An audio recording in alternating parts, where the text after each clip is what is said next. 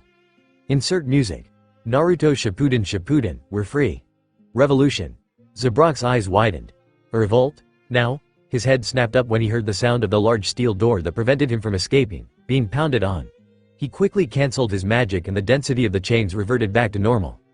The door was then forcefully swung open, and Zabrak tilted his head in confusion as he saw numerous amounts of slaves rushing from their cells. The slaves that stood before him grinned widely before one of them held up a set of keys. Need some help there, buddy? What's going on? He asked. The slave with the keys ran up to Zabrak and quickly unlocked the braces around his wrists and ankles. A couple of slaves in the lower levels started a revolt. Some little redhead just picked up a sword and started swinging like crazy, and she killed a couple of guards when she unlocked her magic. The weapons were floating and everything. Now come on, we gotta get out of here if you want to be free too. Free. That was a word Zabrak hadn't heard from another's lips in a long time. The 10-year-old mage nodded his head. Alright, let's go. Following the throng of slaves, Zabrak ran as fast as his legs could carry him. He shoved aside people, not caring as some fell on the ground as a result. A few minutes had passed as he and his fellow slaves found themselves at the bottom of the spiraling staircase. He then rushed towards the exit. The light of the sun made him squint, but he just kept running before he came to a stop near the edge of the island. The sound of the crashing waves, the cawing of gulls, the wind, the sunlight, everything came at Zabrak at once. His senses were on overdrive and he couldn't help but smile. For 5 years he had been locked away in the Tower of Heaven, and now he was outside. He was free. He watched as his fellow slaves, ex-slaves, made their way to the boats that were tied to the edge of the tower's island. One after the other, boats were filled to their maximum capacity before being set free and pushed in the direction of the mainland of Fury. 10 of the boats had already left, meaning that a few hundred of the slaves had escaped. Zabrak felt a hand tap his shoulder. He looked to his left and a wide grin suddenly appeared on his face, his silver eyes brightening as he looked upon the face of the young girl whom he had sworn to protect. Kagura, he exclaimed. The 7-year-old beamed up at him. Come on, she urged him while grabbing his hand, pulling him along. The silver-haired boy let himself be pulled along by the dark purple-haired girl as they followed another set of ex-slaves towards a boat. The little girl climbed onto the boat, but just as Zabrak was about to follow, the hand of the man who was guiding people onto the boat stopped him. This one's full now. You'll have to get on the next one, sorry, he said. Zabrak looked to his young charge, who frowned deeply at the man's words. Zabrak looked over the boat and noted that the boat had indeed reached its maximum capacity. The boat was even slightly submerged, more than usual for a boat, due to the combined weight of its passengers. I'll see you on the mainland, okay? He told the girl. Promise? Kagura asked, extending her pinky. Zabrak chuckled lightly as he noticed her serious expression, though it came out more cute than anything else. He nodded stiffly before wrapping his pinky around her smaller one. I promise you. I'll reach the mainland and we'll see each other when I get there. The girl smiled at her silver-haired guardian before raising herself up on her tiptoes and planted a kiss on the 10-year-old boy's cheek. Blushes adorned the faces of both children before the young girl stepped back. "See you soon, Zabrak-kun." Zabrak only nodded dumbly. The man beside him chuckled at the scene before he cut the boat free and pushed it away to let it be carried away by the currents. Zabrak continued to remain in his kiss-induced daze. He raised up his hand and touched his cheek. He was so caught up in his thoughts regarding the girl that he took a while to register the fact that he was being shaken. He shook his head and looked to see a hand resting on his shoulder. "Huh?" He looked up to see the boatman beaming down at him. "Oi brat, all aboard?" he asked jokingly. Zabrak laughed before nodding his head. He stepped towards the boat the man gestured to, however he froze just as he placed his bare feet on the edge of the boat. A dark feeling washed over him and then his sense for danger spiked. However, it didn't act quickly enough and Zabrak suddenly found himself being flung through the air. Insert music. Naruto Shippuden Akatsuki. Men, women and children cried out in surprise as the remaining boats were suddenly being bombarded with spheres of dark red-violet energy. The wooden sea vessels exploded, turning into burning splinters as Zabrak groaned, his already dirty form being covered in even more dust with a few mild burns. The ringing was loud in his ears and his vision was slightly blurred, but after a few seconds of rapid blinking, everything came into focus. His fellow former slaves were looking around in alarm, their shouts of fear and surprise permeating the air. He saw some others were laying on the ground in pain, and those that weren't moving he assumed they were either unconscious or dead. "Now, where is it that you all think you're going?" a childish voice asked. Zabrak turned around so quickly he almost gave himself whiplash. A single figure stood at the top of the stairs that led to the Tower of Heaven's entrance. The figure was a child, no older than 9. His hair was a vibrant shade of dark blue. He had a slightly pale complexion, but his most notable feature was the crimson tribal-like tattoo that ran down from his hairline to his cheekbone on the left side of his face. Everyone watched in fear and awe as a large aura of black and violet magic energy wrapped itself around the boy. He hovered in the air and held his hands out as if he were a messiah of some sort. What are you doing?" one of the women asked. The little boy laughed maniacally. "Zarif-sama has come to me and given me the task to bring about the completion of his tower," the boy exclaimed. "From this day forward, until the Tower of Heaven, the Tower of Zarif-sama is completed, none shall leave this place, your attempt at freedom is forever lost. You shall not pass." Monster. Insane. I'll kill you," Zabrak roared. "I made a promise. I promised I would see her when we got to the mainland. I promised her, and for stopping me I'll rip your face to shreds." His black and silver magic aura sprung to life around him as he stamped his foot on the ground. The earth cracked as he pushed off, lowering his density to increase his speed. In a matter of seconds, the lightweight 10-year-old had already cleared the distance between himself and the insane blue-haired boy. He reared back a fist, increasing his density with the intent of crushing the boy's skull. However, his eyes widened when his target held out his hand and a hand of dark magic energy wrapped itself around him. "Ah yes. I've heard of you, Hellspawn." The boy chuckled. "The boy who learned of magic in an attempt at freedom, but I think rather than chasing after nonsensical dreams, I'll make you useful. From now on you will be my personal slave. You will be my puppet, obeying my each and every whim. Know the name of thine master, Hellspawn. His name is Jelal Fernandez and you will never see the light of day ever again." And so, Zabrak Granful was forced to endure the torture of being a slave once more. The Hellspawn of the tower could not fight Jelal because the blue-haired boy had magical powers on his side that far exceeded his own.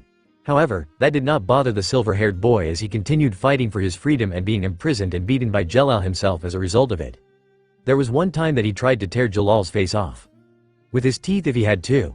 Of course, the task proved to be a failure and in the end, he lost the entirety of his consciousness and he was nothing less than a puppet.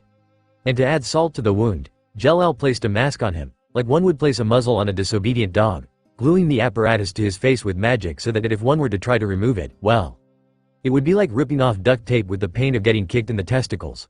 Also, to ensure Zabrak's obedience, Jelal had taken control of his body and mind, making him obey without question.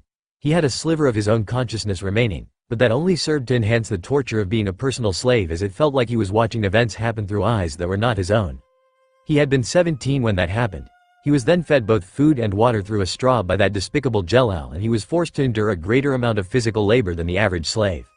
And when he turned 18, Zabrak's form, which had become muscular, durable and strong from enduring the years of torture and labor, was thrown away and locked in the steel cell made just for him.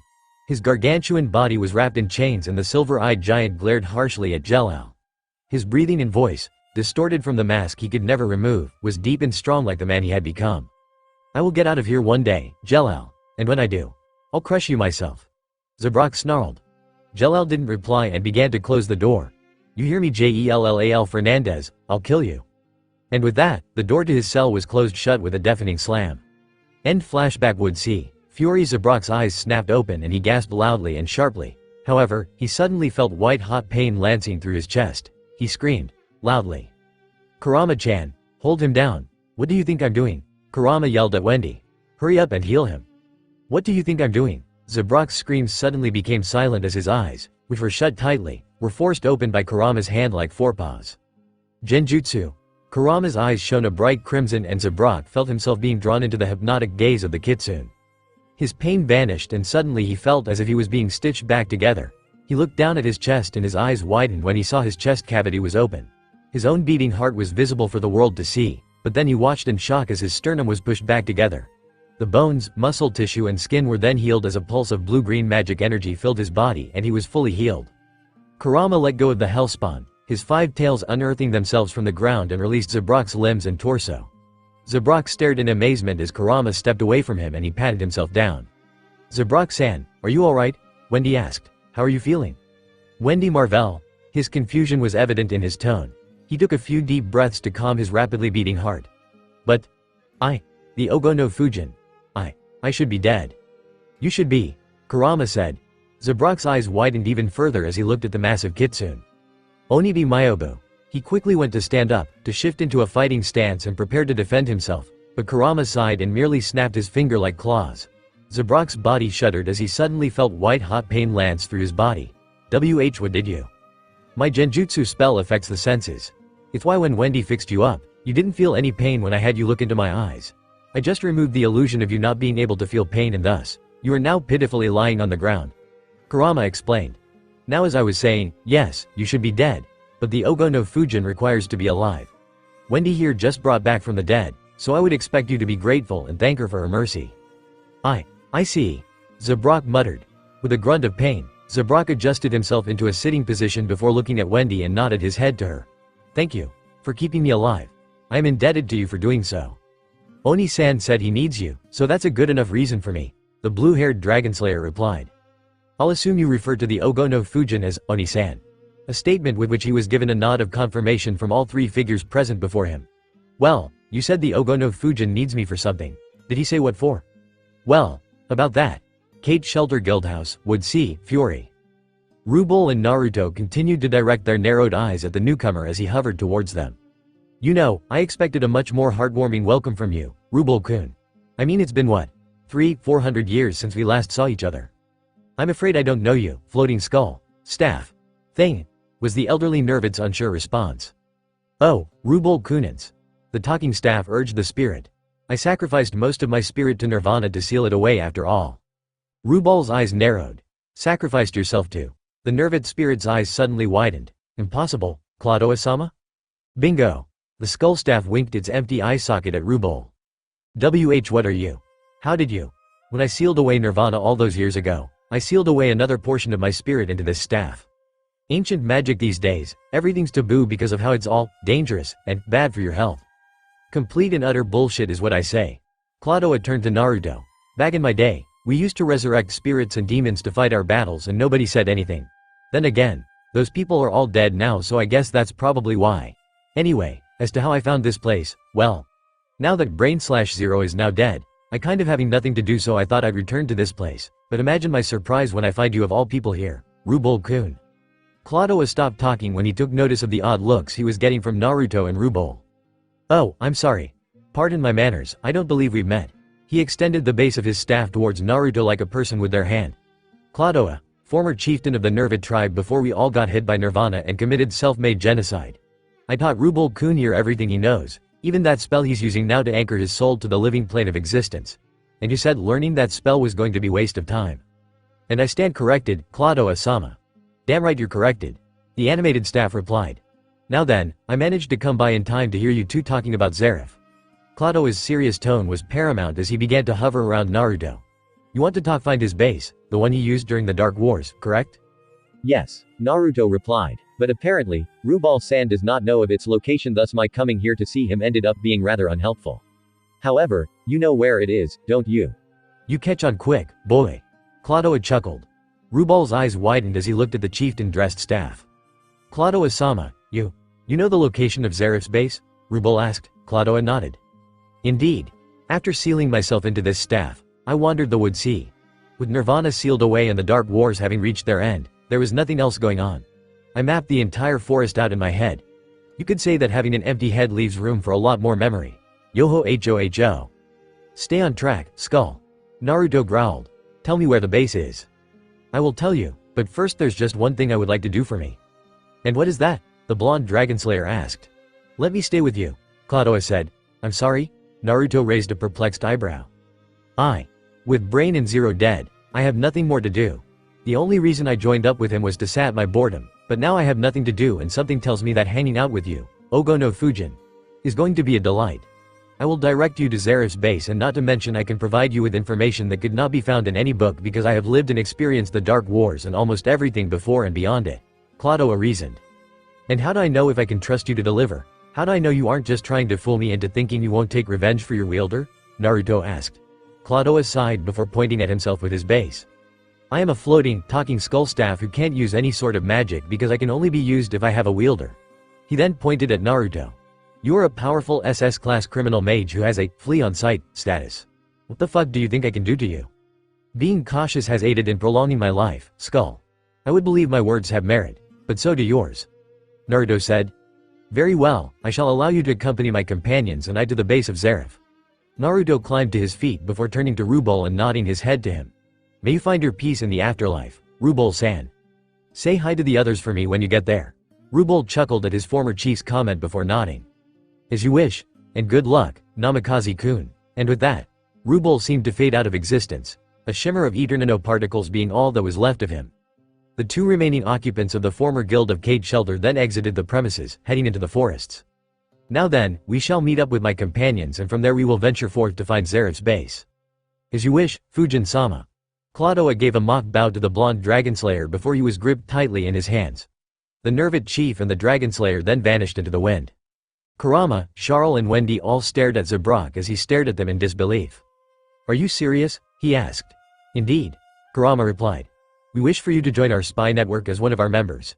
In the eyes of the Fujin, you are seen as a person strong enough to be quite a necessary asset to our organization, but if you'd rather not listen to my words, why not listen to the Fujins? He's much better at convincing people than me. As he said this, there was a shift in the wind and a small spike of magical energy. The wind then died down and the magic energy vanished. And suddenly, Naruto was standing a few feet away from them with Claudoa in hand. Oh, Zabrak-kun is here too. Claudoa. Zabrak exclaimed in surprise. What are you doing with the Fujin? I'm with him because I decided to join his little entourage. Claudoa replied with a nonchalant tone. They're looking for something and I happen to know exactly where it is. Being a spirit of over 400 years old does have its perks. Have you managed to convince him to join us yet? Naruto asked as he focused his blue eyes on Zabrak. No, they haven't. Zabrak growled out. And what on earth makes you think I should join you? You literally killed me. But did you die? Yes, I did. But are you dead now? Zabrak remained silent at that. The reason you are alive now, Zabrak Grandful, is because I ordered it. Wendy Marvell acted under my own instructions to restart your heart and as such you are no doubt indebted to her and to me. If you wish to question other reasons as to why you should fall under my command you will find those answers to be numerous. I saw the scars and the mark on your back, the mark of the Tower of Heaven. Thus you are a former slave who was taken to aid in its construction and thus you are an orphan and have no family nor friends to return to. And Oracion Siete is destroyed because you yourself killed Brain and so you have no guild. Also because in the state you are now, I can easily return you to the realm of the dead. You have no money, no food, no resources and thus you would have nothing to do in the world but wander through this forest until the end of your days. If it takes bribery to persuade you, I can provide you with what you want. Money, power, women, I can give it all to you. All I want in return is complete and utter obedience from the first man in my organization that I can truly call strong. What about Zabuza? Kurama muttered. Shut up. The blonde hissed. Now then, what is your answer? If you wish to not join me, then I will leave you behind and we will be on our way. Zabrak's silver eyes stared down at the ground, shifting every once in a while as his brain ran through numerous thought processes. Naruto and the others watched Zabrak for a few moments before Naruto released a sigh. Very well. Claudoa. Yes, Fujin-sama. The animated staff nodded. Claudoa floated in a westerly direction with the others following behind him. Kurama reverted back to his Exceed form before flying up and resting on Naruto's head. Charles copied her fellow Exceed motions and rested atop Wendy's head. The group then began to walk off. Zabrak closed his eyes and released. A group paused and glanced back at the density magic user. I'll join you, Fujin. I'll join your organization or whatever it is that want me to be a part of, and I will be your subordinate. Understood, Zabrak grateful. However, a few things you must know about this spy network while it is under my control. The blonde Dragonslayer walked up to Zabrak and stared up at the taller man. In the beginning I used to believe that a master-subordinate relationship served to be a much more ideal situation, but after much thought I had come to realize that it is not. Thus while you are my subordinate, you may be free to act and speak as you wish as long as it is within specific parameters. Crossing metaphorical lines is not something I wish to indulge in. I see. Anything else? Yes. Naruto nodded. The most important in my opinion. Respect is earned, not given. Your strength is great enough for you to earn mine, and so I believe with that in mind, you do not have to refer to me as boss, Fujin-sama, or anything relating to such titles. As one of my first actual executive members, you may refer to me by my actual name, Naruto. The Onibi Myobu here, his name is Kurama. Only those whom I can truly trust and respect within the spy network have I given this information to. I believe you are one of those members, Zabrak. Zabrak's eyes widened at what the Apocalypse Dragonslayer just told him. Though he was not one to be trusted, he couldn't help but feel as if there was some sort of weight behind Naruto's words. Wow. Are you sure you want to tell me that kind of information? Very much so. A name does not give much, but remove a title from an image and it becomes less frightening in the eyes of the public. Naruto replied. My trust is something I do not give freely, Zabrak grateful. As someone whom I respect and deem strong enough to be one of my executives in my spy network, I would hope you not do anything to betray that trust. I killed you once. And I can do it again. Now is there anything else you would like to ask of me before we head on our way? If it is about where we are headed, I will explain along the way. The 7-foot-tall man thought for a moment before nodding his head. Actually there is something I request. And what is this request? Kurama asked. Before I was stopped from escaping the Tower of Heaven during the first revolt when Jelal had taken control of the operation, I had a friend whom I made a promise with. I promised to see her again when I came to the mainland. Sadly, I made that promise 10 years ago, so I'm unsure if she is even alive or if she would even remember that promise. But I wish to see if I can find her again. With your spy network as vast as it is made out to be, I'm sure it would help me a great deal if you would lend me your aid. Naruto and Kurama looked at each other before focusing on Zabrak again. That's it? They asked. Zabrak uncharacteristically sweat dropped at the bland reply. Well, yeah. Then if that's all you wish to ask for, then once we complete our mission here and return to HQ, I will do what I can to help you find your friend. Naruto then turned to Claudia. Lead the way. The group continued on its way. That's it? Just like that? Zabrak asked. You are my subordinate and one which I see as an asset. Assets are important and I will do whatever I can to keep you on my side. If helping you find your friend is what it takes to do so, then it shall be done to the best of my and my organization's abilities. Naruto replied with a serious tone of voice. Now come on, I'll explain where we're going and what we're doing along the way. Insert music. Fairy Tale Guild Darkness. Zerif's base, Would See, Fury. And here we are. Claudia said dramatically. The group of 3 humans, 2 Exceed and a talking staff came to a stop before the building that had once been the base of the great-great-great-grandson of Merlin. The building was 2 stories tall and about as long as 3 giraffes combined. The once marvelous piece of infrastructure was dilapidated due to being ravaged by time. What had once been strong, sturdy wood was now infested with holes and broken in numerous areas. The glass windows were shattered apart and there were signs of the building having once been set ablaze due to the numerous scorch marks that decorated the exterior. You know, I expected something a bit more extravagant for a base owned by the mage who brought about calamity and chaos across the entire continent, Kurama commented. It was war times. Claudia reminded the fox-costumed Exceed. Extravagant wasn't going to act well when you wanted to camouflage your base and find the time to store hundreds of years worth of information. The size of the building is the only extravagant thing about this place. That and the interior. Protection spells were used to prevent it from being bothered, and that was what probably prevented the base from completely burning down from the fires when Zerif allegedly died. So how do we tell if the protection spells are active or if there are any spells still acting as traps? Charles asked. Wendy and Kurama looked to Naruto, who closed his eyes. His eyes then snapped open and his sapphire irises seemed to glow within a sea of ethereal white light. The eyes of his draconian father saw everything and anything that was hidden from mortal eyes. There are no barriers of any kind and no form of residual magic energy anywhere within the base. Naruto informed the group. He blinked and his eyes reverted back to their original blue.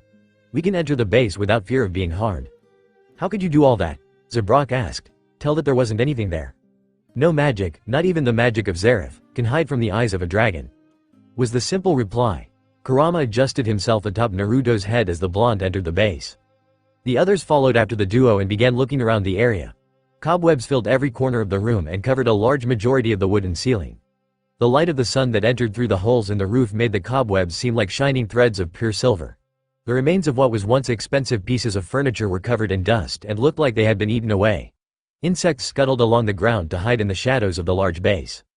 At the far end of the base was a large wooden table which had a map of the continent of Earthland depicted on it. Numerous pins decorated the map in different colors, probably the locations of enemy camps or Zaref's own camps during the Dark Wars.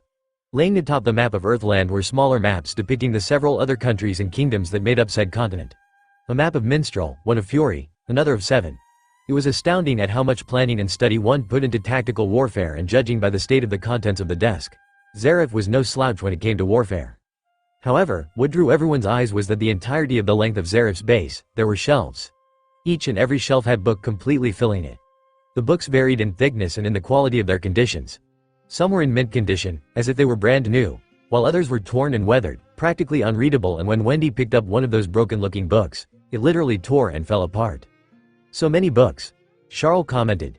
Zaref had probably been gathering information for almost the entirety of his life during the Dark Wars. Is this what you wanted, Naruto? All these books?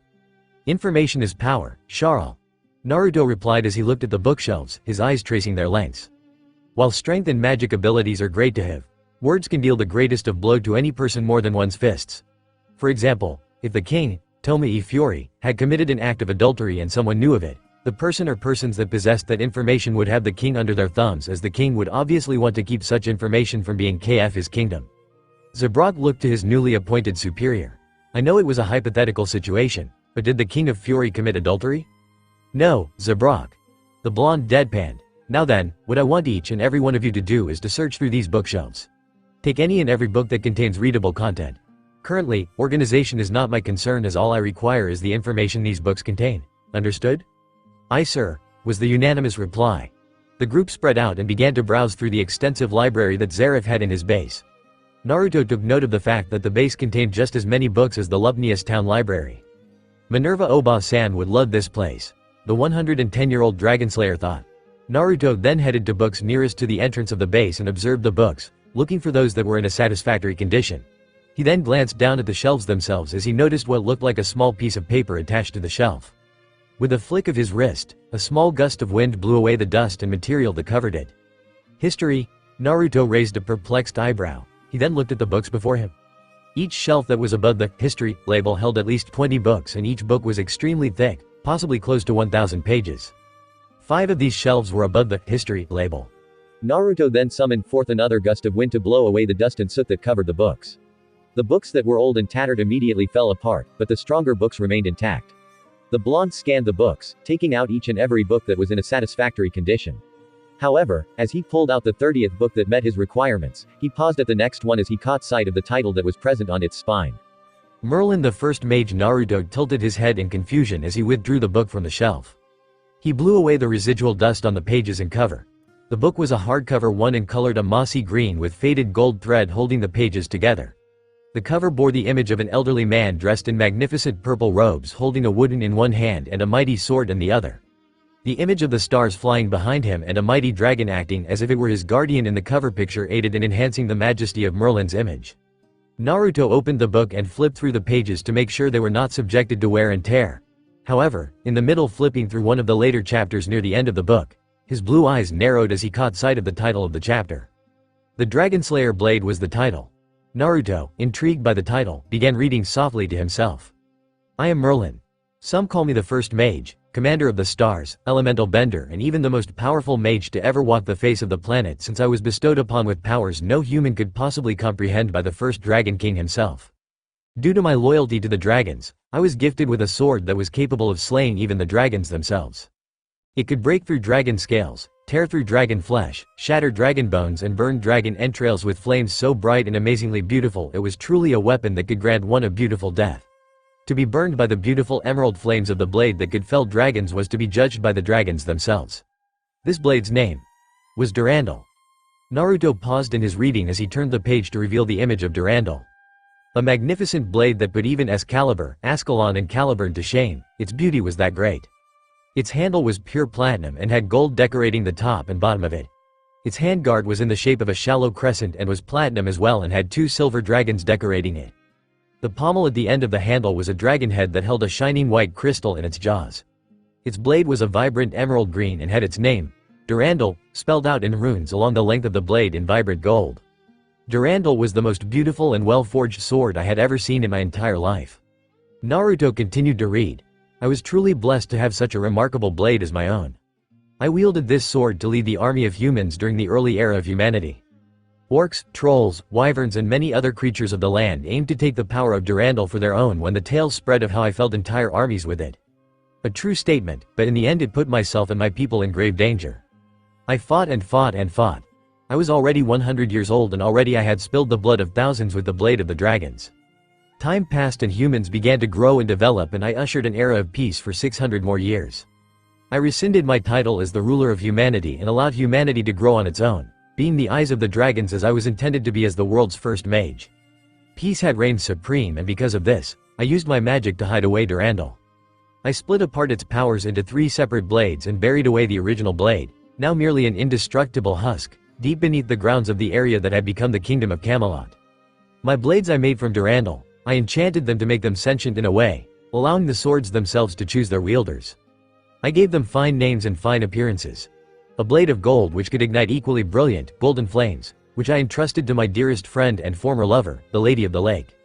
I named this blade Excalibur. The blade of silver which could create silver fire, I had entrusted this to my dear friend, King George, who ruled over the kingdom of Britannia. I named this blade Ascalon. And the final and third blade, the sword which I had embedded in an anvil which rested atop a strong stone in Camelot. Of platinum this blade was crafted and I blessed it with my magic so that no one would be able to draw it except for the one who would bring about a new age for Camelot. I enchanted the blade, anvil and stone so that whosoever drew this blade forth from the anvil would therefore be the one who would hold the title of the king of the empire that was Camelot. My sword of kings, Caliburn. Naruto's eyes widened as he looked to see the images of the 3 blades of Merlin. Excalibur and Ascalon he surely recognized, but when he saw Caliburn's image he couldn't help but feel his breath hitch. That's the sword that Urza has. No wonder it was capable of holding its own against Excalibur and Ascalon. Urza's blade is the sword of kings. Her sword is Caliburn, he realized before continuing to read. Should Durandal be needed again however, a precautionary measure is what I took. Bring together the 3 blades which were born from the womb of Durandal and in the presence of the original form. Their powers shall combine and allow for Durandal to reclaim its true form and its true powers. Durandal rests beneath Camelot where I had always kept it and protected it. However, I do wish that the time for Durandal's revival never comes. Naruto was shocked out of his reading when he suddenly felt a pulse of magic energy running through his cloak pocket. He looked down at the book in his hands, only just realizing how much they were trembling as he held it. He tossed the book into the pile with the others he had taken out before removing the communication seal from his ebony cloak. He glanced back at the book he had tossed aside with the thought that he would have to look back at it on a later date. Insert music. Full Metal Alchemist Brotherhood Crisis in the North. Speak. Naruto thought as he channeled a bit of his magic energy into the seal. Fujin-sama. Sue's voice was loud and full of panic. Fujin-sama. Please. Return back to the headquarters. We need you to do something about this situation because I sure as hell don't know her second in command, but… Sue. The green-haired girl's voice stopped immediately at her leader's outburst. Now tell me, slowly, what is going on that you are in such a state? He asked. Sue took a few deep breaths on her end of the communication seal before speaking once more. Fujin-sama. Clover Town is under attack. We don't recognize their symbol so I cannot tell you who it is, but they are using an airship and they have just utilized a Jupiter cannon. Naruto remained silent at that. His eyes were wide and his mouth was slightly agape. Fujin-sama? Naruto cut off the connection. He quickly turned away from the bookshelves in Zeref's base before grabbing Kurama. What the hell? Kurama exclaimed. You're coming back with me. All of you, when you all have collected all the necessary books, just place them into this storage seal with a minimal application of magic. Naruto opened his personal pocket dimension and placed a few storage seal tags on the desk. He walked over to Zeref's study desk and pointed at a specific location on the map of Fury. Afterwards, I need you to return to these exact coordinates on the map. That is where the main base of operations of the spy network is. Do not stop your tasks until they are fully completed, am I clear? Why yeah, but… Charles paused as Naruto began to walk away. Oni-san, what's wrong? Wendy asked. Naruto bent down to look at his little sister figure in her confused brown eyes. Zabrak and Claudoa also stopped their activities to listen in on the blonde's words. Imouto, I need you to stay with Charles, Zabrak and Claudoa for the time being. Kurama and I had to go and we had to go now. "What's wrong though?" she asked. Naruto's eyes flashed white with rage as he walked towards the exit of Zera's former base. "My home is under attack," was his reply. Naruto grabbed Kurama and then he opened up his personal pocket dimension and retrieved his magic pen. He then knelt down on the ground as he exited the premises. The wind swirled around him as a gray-green colored magic seal sprouted beneath his feet. Kurama took his position atop his partner's head. Naruto then pushed off, cratering the ground as he did so, before arcing in the air until he was flying completely straight. With a burst of magic, the sound barrier was broken and Naruto vanished with a sonic boom. Insert music. Naruto Shippuden Girei, Grimoire Heart Airship, Skies of Fury. 2 hours earlier Hades sat in his throne room, gazing out of the large windows at the sea of clouds that lay in the expanse of blue. However, the calming sight did nothing to ease the storm of thoughts that raged in his mind. Ever since Iwan had told him of the existence of the child of Minato Namikaze and Kushina Uzumaki Namikaze, the former second master of fairy tale felt a bit on edge. If the boy had inherited the powers of his parents and their sense of what would be good and evil, the end result would be with the boy being a major inhibitor to his plans. And so, Hades gave out the order to search for Naruto Uzumaki Namikaze. And kill him. From the memory episode played to him by Lucy, Iwan's imp minion, it was shown that Shikamaru Nara, Ino Yamanaka and Choji Akamichi were childhood friends with Naruto. The three hailed from Clovertown and thus it wouldn't be too much of a stretch to say that Naruto was also part of Clovertown. He wasn't spoken of in the media because a child of such magical prowess would obviously be the talk of the town. And he wasn't a member of the Rune Knights, otherwise Ultir would have found him during her time when she acted undercover as a member of the Magic Council all those months ago. Thus Naruto would be a resident of Clovertown and they would find him there. Hades was brought away from his thoughts as there was a pulse of magic energy racing through the lacrima near his throne. The master of Grimoire Heart looked at the lacrima in mild confusion. The seven kin of Purgatory are all still aboard the airship and I am sure none of the grunt members would have finished with their outside missions by now. To sat his curiosity, Hades picked up the lacrima and held it in front of his face. He reclined back against his throne as he channeled magic energy into the teal-colored sphere. Immediately, an image appeared within the lacrima. "Good afternoon to you, Master Hades." Hades's visible eye widened in shock as he saw the figure wrapped in shadow that appeared in the lacrima. However, the azure flames that rested behind the figure allowed for its gray eyes to be visible to the man who was once called Purhito. Hades's eyes then narrowed. "What do you want?" Hades spoke evenly. Now, Master Hades. "Is that any way to greet a fellow Dark Mage, especially your fellow Balam Alliance member?" Hades did not reply, causing the Master of Tartaros to chuckle. "You're right. I rarely ever communicate with anyone outside of my guild, so I will cut to the chase. I have 2 things I wish to tell you. The first is that Oracion Siete has been wiped out. All related subordinate guilds have been severed from the Balam Alliance as a result, and so it is just Grimoire Heart and Tartaros that holds together this alliance." "Really?" Hades's eye widened slightly. "How?" "Apparently the Light Guild alliance created by the Magic Council has been rather successful. Of course, if the Ogono Fujin and Onibi Mayobu hadn't been present when they had been, Nirvana would be on an unstoppable rampage and we'd be having a bit of a problem concerning what we would with the world if it were to be destroyed by the old Nervate weapon of mass destruction. The Ogono Fujin and Onibi Mayobu were." Hades quickly got over his surprise when he realized something. "How do you know of this?" "I have eyes everywhere, Master Hades. Especially in places where one would least expect it." Hades's eye twitched in annoyance as he knew that that was all he was going to get out of the Master of Tartaros. The elderly man pinched the bridge of his nose and released a sigh before looking at his fellow Dark Mage. "I see. Now what else is it that you wish to tell me?" "I know that you are currently en route to Clover Town, Master Hades. Though it would help if I was able to know exactly why you were going there. Oh, woe is me. I do hope it does not concern a certain pair of wizard saints and their little baby boy." Hades's face paled with shock before gaining a bit of redness due to his rage. "You spied on my guild? You spied on me? I spy on everyone, Master Hades," was the serious reply from Tartaros's master. "But that is not what I wish to tell you. As I was saying, I know of your current quest to look for Naruto Uzumaki Namikaze. I also know that you had once been looking for the Ogono Fujin with the hope of being able to recruit him. But that is also not what I want to tell you, but it is related to it, for you see, because I know of this relation through my own information network, I know that eventually, the Ogono Fujin and the Onibi Mayobu will approach your location. What I want is for you to leave the Onibi Mayobu to me. I want the Kitsune. The Ogono Fujin is of little concern to me, only a mild annoyance, but the Firefox spirit, it is mine and mine alone." Hades had an eyebrow raised in confusion as he noted that the Master of Tartaros was uncharacteristically expressive with his claim to the Onibi Mayobu. "I see."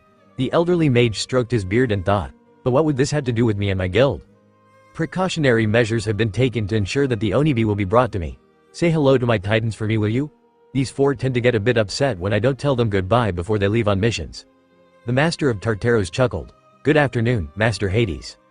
And with that, the image flickered out of existence. Hades stared at the lacrima before him only to be shocked out of his thoughts as there was a knock on the doors that led to his chambers.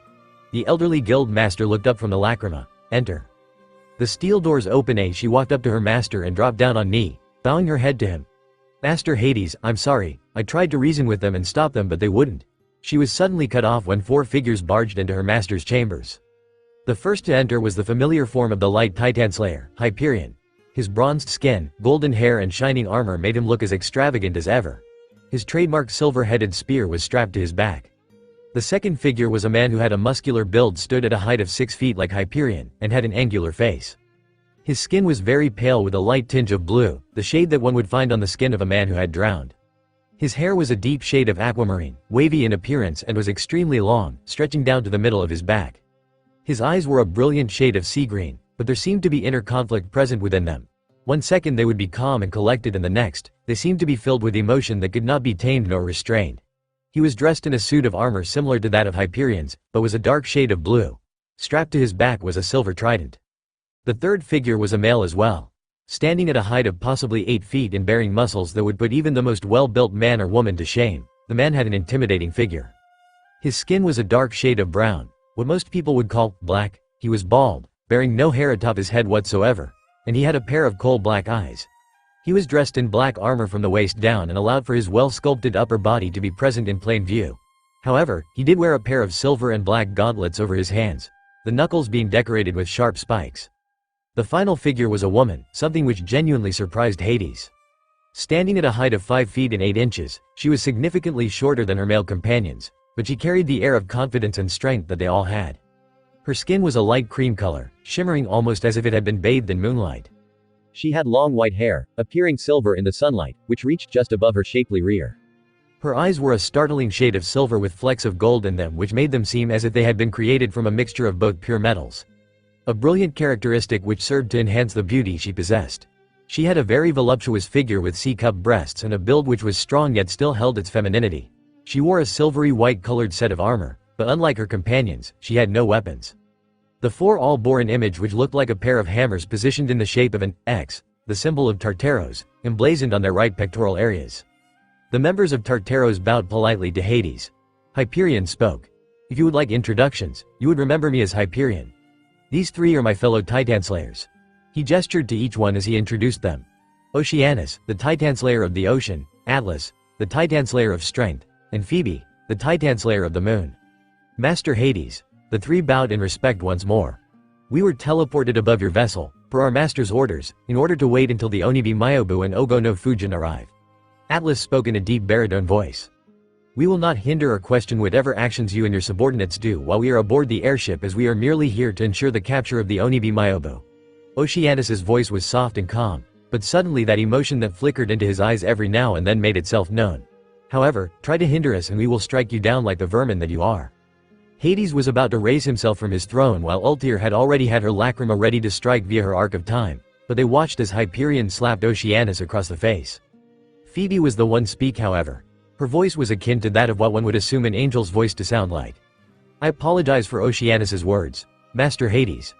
The ocean is calm and serene at times, but is prone to sudden bursts of motion. A side effect of learning Ocean Titanslayer magic was that he developed a split personality, so please bear with him. Hades relaxed into his throne once more, but this time he was much more focused on the Titanslayers before him. Very well. I will have you all remain under constant watch by my three strongest kin of purgatory, Sabaku no Gara, Shukaku and Caprico. As he said this, he channeled magic into the lacrima in his hands, which in turn sent out a message to the quarters of the three aforementioned kin of purgatory. Am I clear? To bring the point across that his word on the airship was law, Hades unleashed a massive burst of magical energy and killing intent. The Titanslayers appeared unaffected, but they were aware of Hades's power and status. They bowed to the master of Grimoire Heart. As you command, Master Hades. Good. They are waiting for you outside. Commit any act of violence against them or my other subordinates and you will be attacked with the intent to kill. Now leave us. The four members of Tartaros nodded before leaving through the heavy steel doors where Caprico, Gara and Shukaku were indeed waiting for them. As the newly formed group of 7 left, the doors closed behind them. Master Hades? Altair looked at her master in confusion. An arrangement. Hades chose his words carefully. Between myself and the master of Tartaros. As we had wished to take the Ogono Fujin, Tartaros wishes to take the Onibi Myobu. He seemed very adamant in having the Kitsune, but I have no need for it as the Fujin is my only interest. Now tell me, what news do you have? Altair dropped down on one knee and bowed her head in one fluid motion. Yes. Master Hades, before the members of Tartaros arrived, I had come to tell you that we are within teleporting distance with Clover Town. Excellent. The master of Grimoire Heart rose up from his throne and with an application of requip magic, summoned forth a normal, wooden staff into his hands as he also deposited his horned helmet into the pocket dimension. I will be personally going to look for this Naruto boy. When I return from my scouting, I will give you all my next orders as to what I wish for you to do, understood? Yes, Master Hades. The daughter of replied. The former master of Fairy Tail then tapped his staff on the ground and a violet magic seal sprung up beneath him. Teleportation magic. Clover Town. The elderly man then vanished in a flash of violet light. Clover Town. Fury Hades's form materialized just outside the town's entrance. He looked around the area before taking a deep breath of air. It's been so long since I've left the sanctity of that airship, he muttered with a small chuckle. Hades then cleared his throat before fully draping the cloak he wore over his body till it covered everything except for his hands and his head. He bent his back to give himself the appearance that he was a hunchback and then held the staff as if it were a cane. He then entered Clover Town, his body hobbling along such that it appeared as if he had a limp. Hades walked through the town, ignoring the odd looks he got from the members of the town's populace. His single eyes glanced every which way, looking for the figure of the physically 20-year-old, blonde mage. His appearance was far too unique to not be able to pinpoint, and so when an hour of just purely searching had gone by, Hades found himself a bit frustrated. Where is that little brat? It shouldn't be difficult to find someone with such an appearance. Spiky blonde hair, blue eyes, tanned complexion. There is rarely anyone with such a description in Fury. Hades paused as he suddenly heard his stomach growl. He sighed as he ran a hand through his hair. But I assume it would be best to stop for now. Now then. Excuse me? A random passerby paused in their walk on. Old man, yes? I am rather new to Clover Town and I would like to know what would be a good place to get something to eat. I am rather famished. Oh. The man pointed to the left. There's a pretty good ramen shop right over there. Best ramen on this side of Fury in my opinion. Thank you. Hades replied before walking off in the direction the man had told him to go. With his fake limp, crossing the distance to reach his destination had been rather annoying, but it was necessary to keep up appearances when acting in disguise. The dark mage came to a stop in front of the ramen shop he was directed to and looked up at the entrance sign. Ichiraku Ramen. He read. How quaint. Pushing open the door, the elderly mage entered the ramen shop and took a seat at the bar counter. A few minutes later, a pretty brown-haired girl greeted him with a kind smile on her face. Good afternoon. My name is Ayame and I'll be your server. She took out a small notepad and a pen. What would you like to order? One pork ramen, if you could be so kind. Ayame nodded as she scribbled the order down on the pad before walking up to her father. Odo-san, one pork. Gotcha. Tuichi replied. Hades raised an eyebrow as he was mildly impressed with the dexterity of the old ramen chef. The piping hot bowl of pork ramen was then set before him. Enjoy. Ayame and Tuichi smiled at the disguised dark mage. The master of Grimoire Heart nodded as he picked up his chopsticks and split them apart. Itadakimasu. He muttered before beginning to eat. Delicious, he thought as he continued to eat. Hades hadn't even noticed how quickly he had downed the bowl until he heard the giggling of the young waitress. I'm guessing you like it? Ayame asked teasingly. Hades smirked in amusement and nodded in agreement. That I did. I never expected myself to finish it so quickly. I see the exaggeration was well warranted when I was told that this place sold the best ramen on this side of Fury. Tuichi blushed in embarrassment at Hades's comment. Well, that's quite the compliment. The only person I'd ever think to hear that from was Naruto. Hades froze as he was in the middle of rising from his seat. His head snapped in the direction of the ramen chef and his daughter before clearing his throat to catch their attention.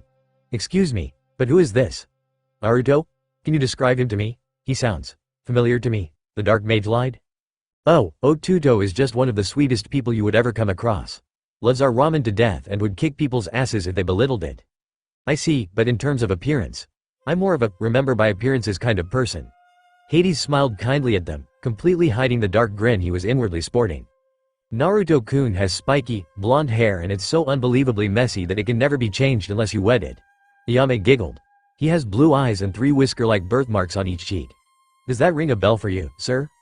Hades nodded his head before reaching into his cloak and took out 30 jewels, resting the bills on the counter. Indeed it does. Well, I will be on my way.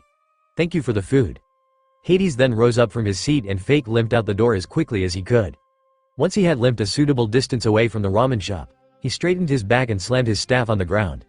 A violet magic seal sprouted beneath his feet and in a flash of violet he vanished from view.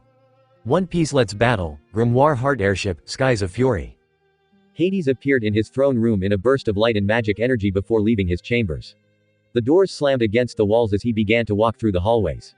He rapidly moved through the massive airship until he reached his intended destination. The command center of the airship was filled with numerous screens and technologies, more than half of which Hades had no idea what they did. The grunt members rose from their respective positions and bowed or saluted to their master. Master Hades, they greeted him. Which of you are in charge of weapons? Hades asked. A few members on the left raised their hands and a female member stepped forward. She fixed her locks of raven hair and her blue eyes met Hades's beady, black ones. Weapons Commander Fiona Archer, Master Hades. What are your orders? She asked. Prepare them. Master? They all asked with confusion evident in their tones. Do not question Master Hades's orders. Fiona glared at her subordinate weapons handlers for questioning their master before turning back to the dark mage. What is the situation that requires our usage of the airship's weapons, Master? One of my enemies has been discovered. He has only recently been revealed to be within said town and he should not be allowed live. In fact, he should not even be in existence right now. I want him dead. He has comrades in the town and I want them dead as well. Understood, Master. Where are we firing? The weapons commander asked. Take aim at Clovertown and prepare the Jupiter cannon. Hades's aura of magic and killing intent leaped from his body to emphasize his seriousness. Fiona and the other members of Grimoire Heart shivered beneath the demonic feeling they received from their superior. How much do you want DD destroyed, Master? The weapons commander gulped when Hades's stone-cold expression met hers. Hades was silent for a moment before he walked right up to his subordinate. His massive frame towered over her own. He didn't blink and he didn't flinch as two words escaped his lips. Raise it. Spy Network HQ, Eastern Fiorian Monans, Fury. Sue sat at her desk in the central part of the Spy Network's technological section of the base. Due to Captain Mozart and his team being able to sneak into the Magic Council's headquarters and pose as staff members, they were able to receive information on not just the council themselves, but even their technology. With Naruto's finances coupled with the ones they received from Fu due to her taking control of Heartfilia Concern, now Kuna Concern, and having a rising toy business in Crocus, they were capable of buying the equipment needed to upgrade their base of operations. Due to the lack of innovation on Jose's part, the former members of Phantom Lord had never once thought they would have such a well-equipped castle. From scanners to instant messaging machines, from holographic viewing machines to automatons. You name it, Spy Network HQ most likely has it. Or not. Their pride and joy, however, was the magic energy scanner and viewing machine which they managed to construct based off of the satellite square. Ethereum's design. Since it was a spy network, Naruto had made the machine's design without the magical ion cannon built into its large frame and so, Spy Network HQ became the second organization ever to possess a low-orbiting satellite. The first being the Magic Council. The Low-Orbit Research Apparatus, also known as LORA. Sue tapped her pen on the desk as her thoughts wandered away from the reports sent to her by Totemaru and Monsieur Saul. We had to keep a low profile so we had to make sure no one noticed just how big their spending budget was else they might be noticed by the Rune Knights. Sue glanced around the room. Most of the equipment in here is worth billions of jewels. I'm surprised we haven't been caught yet. But then again, Fujin-sama and Fu Taiko have been managing the rate of spending. Sue, you need to come look at this, Alexander exclaimed. Sue was brought out of her thoughts when she heard the brown-haired man's exclamation. What is it, Alex? Sue asked. Alexander typed on the holographic keyboard and then pointed at one of the screens. We just received some data from LORA's scanners. It's extremely high. Sue's eyes widened as she looked at the numbers. Pinpoint the location. Now, Alexander and the two technicians next to him worked furiously as they used LORA's viewing and scanning capabilities to find the coordinates of the magic energy SNG it up on screens 6 and 8. Sue ordered. Screens 6 and 8 are active. Everyone looked to the screen. A map of Fury was suddenly on one of the many large screens as it blinked to life and LORA's telescopic viewing capabilities were activated, zooming in on Fury until it reached the area where the magic spike is. A red dot pulsed on the screen. A green dot on the screen represented their own location, but it was then that they noticed just how close the red dot was to their location. Sue. That's where Clovertown is. Ash, the poor man who was always making indentations in the wall from Naruto kicking the door in, said as he read the coordinates on his own screen. The dark-skinned second-in-command's eyes widened at that piece of information. Shibuki, Nobunaga, keep an eye on those magic energy readings and if they are continuing to rise or not, Haru get me my communication seal. It's on my desk. Sue barked before her head snapped in Ash's direction. Ash, focus LORA's telescopic view and enhance the image. Switch it from cartographic view to real-life image and display it on the big screen. Haru, get me that damn communication seal, I said. Here. The tiny, blonde, green-eyed girl handed her superior the communication seal, which was quickly snatched from her hand. Sue kept her eyes glued to the big screen as it was activated, and soon almost all work had come to a halt when LORA's eye showed them what it was that had such a large concentration of magic energy. Insert music. Fate, Zero Sorrow will bless you. Hovering in the skies a few hundred kilometers away from Clover Town, a massive black airship cast a large shadow over the land beneath it. Suddenly, panels on the airship started opening up. Numerous Gatling guns and some small cannons rose out from their compartments, and then a portion of the roof shifted backwards like the roof of a convertible magical four-wheeler. A massive tube of solid metal then rose up from the depths of the airship before falling forwards, revealing itself to be the barrel of a massive cannon. That's a Jupiter cannon. Alexander said softly. That's a fucking Jupiter cannon.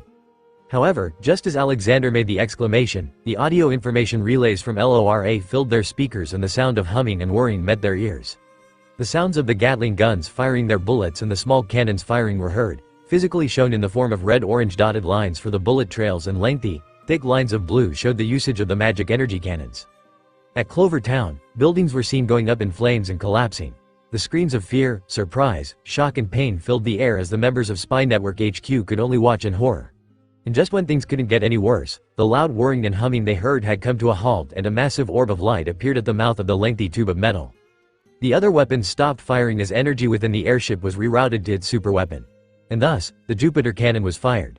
The massive beam of white tore through the air at an angle and slammed straight down against the rear end of the town. The beam then appeared to vanish from view before a massive dome of magic energy expanded outwards where the beam had made contact. In an instant, over 1/4 of the massive town of Clover had been vaporized. Alex, how much time before it recharges? Sue asked. LORA's scans show that the airship runs on some sort of giant energy source that tries to evenly route power to each part of the airship. Given that they expended large amounts of energy with their smaller cannons and the Gatling guns, the Jupiter cannon will have probably 30 minutes for the most before it completely recharges for another shot. Why? Sue raised a shaking hand to her chest before channeling magic energy into her communication seal. Because we need Fujin-sama and Miyobu-sama to get back here before that happens. Magic Council HQ Fiorian Branch, Era, Fury in the council room. A large number of Rune Knight factions were present before the Magic Council. Org and Grand Doma sat at the head of the large party. Hey, Shika, what do you think's going on? Ino asked. I don't know, but it's probably too troublesome to handle right now. The lazy tactician replied. I really want to just look at the clouds right now. Choji tossed a bag of chips he just finished eating while nodding agreement to Shikamaru's statement. The Titan magic user would have taken out another, but he was stopped by Ino. The to-be head of the torture and interrogation department then pointed ahead as Org, Grand Doma and the other members of the Magic Council rose up from their seats. Doma cleared his throat before speaking. This is a perilous time, so I will cut to the chase and leave no room for any unnecessary talk. He began. Recent scans and imagery from the satellite square. Etherion has shown us that Clover Town was just placed under attack. All the Rune Knights were silent from the shock when one of the council's amphibious staff members showed a holographic image of the burning Clover Town.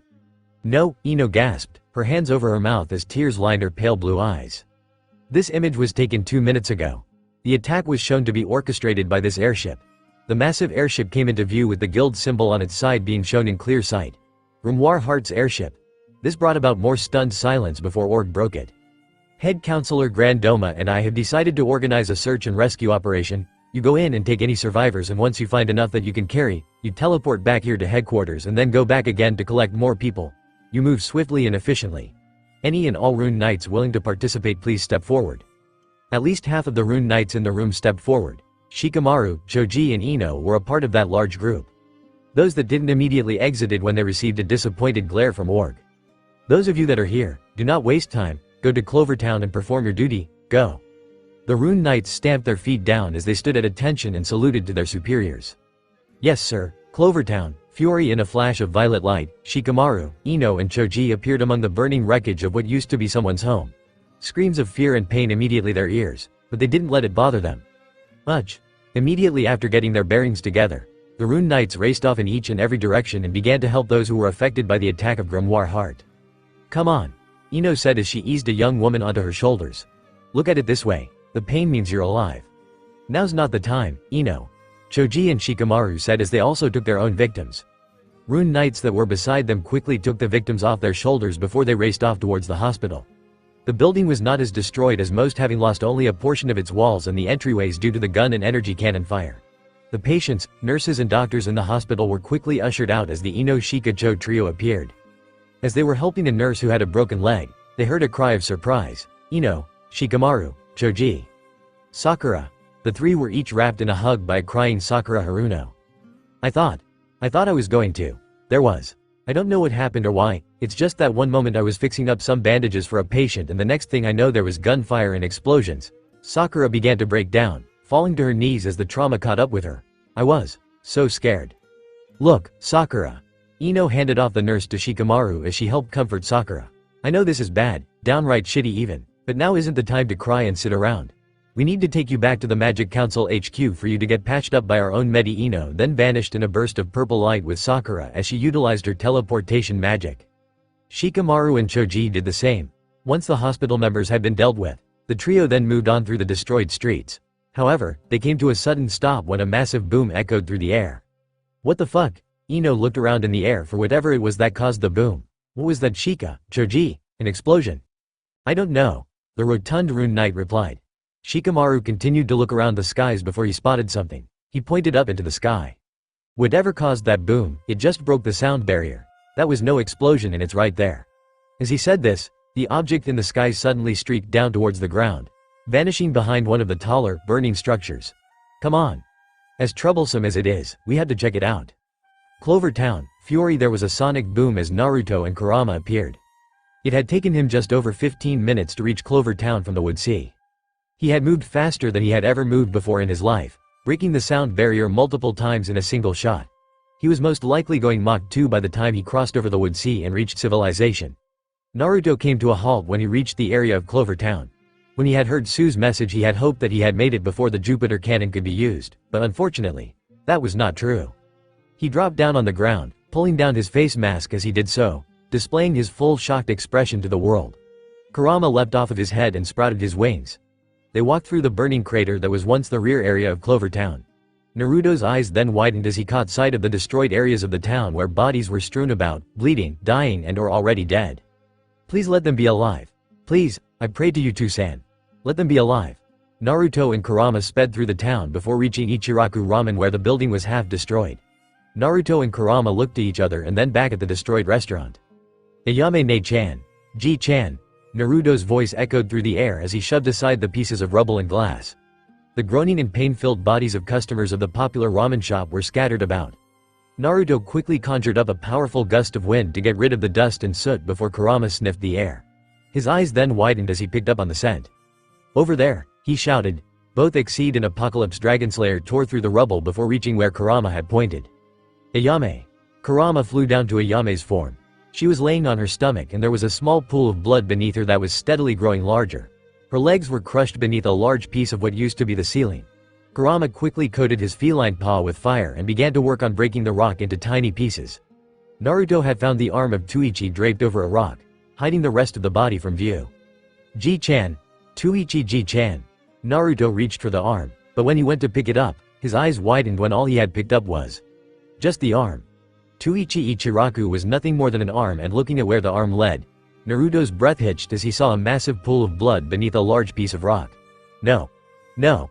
No, Ji-chan, no. Naruto cradled the bloody arm in his hands, gritting his teeth harshly as he did so. Naruto, I got her. Naruto ran over to Kurama where the fox-costumed Exceed had just finished breaking through the boulder. Once he had done so, Naruto knelt down and gently flipped her over onto her back, holding her in his arms. He released a sharp hiss as he saw 4 inches of wood spearing through her stomach, the cause of her blood puddle. Ayame ne-chan. Ne-chan, wake up. Naruto shouted as he lightly patted his sister figure's face. She was unresponsive for a while, but suddenly a sharp cough exited her lips.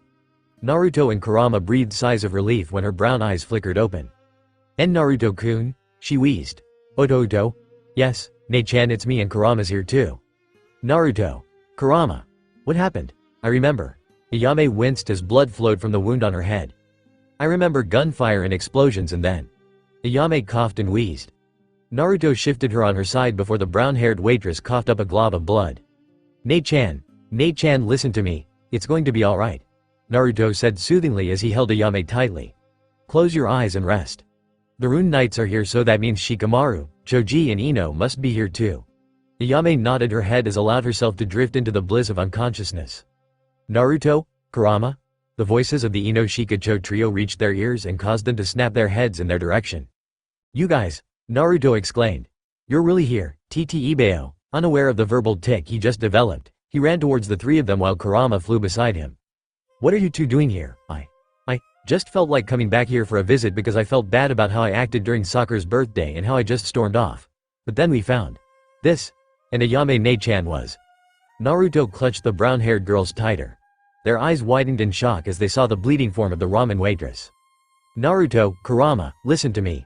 We're taking any and all survivors away from this place to the medical bay back at Council HQ. I'll take Ayame," Choji said. Naruto held Ayame a bit tighter for a moment before Choji's words registered in his mind. The blonde Dragonslayer nodded. He looked down at Ayame's pale and dirty form before bending down and kissing her forehead. He looked at Choji with a serious expression on his face. "Don't lose her," he said, his voice a bit choked. Choji nodded before taking Ayame and vanished in a flash of violet light. Once the rotund Rune Knight vanished, Naruto and Kurama then looked at the two others before him. What happened? Who did this? Grimoire Heart, a dark guild. They positioned their airship a few hundred kilometers northeast from here and just opened fire on the town. We don't know why, but Ino stopped talking as she looked at Naruto and Kurama. Their heads were bent low and the shadows from Naruto's bangs and Kurama's hood, respectively, hid their eyes from view. Their forms shuddered greatly while Kurama's lips curled, baring his fangs. Their heads then snapped up and tears lined their eyes as they looked around at the destroyed area of Clover Town, but they refused to let them fall. Instead, they channeled their emotions. Helplessness, rage, killing intent. Insert music. Type Moonwave Excalibur, 0. Grimoire Heart. Did this? Naruto growled as his magic energy flowed in great bursts from his body. Then I will find them. I will tear them limb from limb. The emotions, they all came together and with that they spiked their magic. Naruto hovered in the air before putting on his face mask and the wind flowed wildly around him. Kurama's body glowed with crimson light before the fox costume stuck to his body like it was a second skin. His bones and muscles rearranged themselves and then 3 more tails sprouted from his tailbone so that there were 4 tails swishing behind the now elephant-sized Kitsune. "Naruto, you're the Ogono Fujin?" Ino gasped. Naruto's eyes became lost in a sea of ethereal white light as he bared his sharp canines and twitched his claws. "Naruto," Shikamaru exclaimed. "Calm down. This is not what your parents would want for you. You need to stop and think this through before you." Shikamaru was stopped when Naruto's clawed hand suddenly wrapped itself around his throat and the shadow magic user was held up in the air. "My parents have nothing to do with this. They're dead and so they have no choice in the matter, Kurama and I. We don't need to think about this, Shikamaru," Naruto shouted before throwing the rune on the ground. "They destroyed my home. They destroyed Kurama's home. They destroyed our home. They killed Tuichiji-chan and they injured Ayame Nei-chan. We don't need to think. All we need is kill them." Kurama snarled as he allowed for a 5th tail to form. "We don't care if we are killers and murderers," a 6th tail came forth. "If we need to be the villains that we are portrayed to be so we can exact our revenge, to hand out retribution on the ones who destroyed our home, then so be it." The 7th tail sprouted and Shikamaru and Ino could only stare in amazement as the 200-foot-tall, canine beast stood before them. "We are the Onibimyobu and the Ogonofujin, a beast born from the fires of hell itself and a commander of the winds, and we will have our vengeance." Black and blue magic energy rose to the heavens in the form of a pillar that punched through the clouds as Naruto channeled his Dragonslayer magic. Naruto then settled atop Kurama's head, the blue irises of his humanity shining within the white light of his draconian-sized eyes.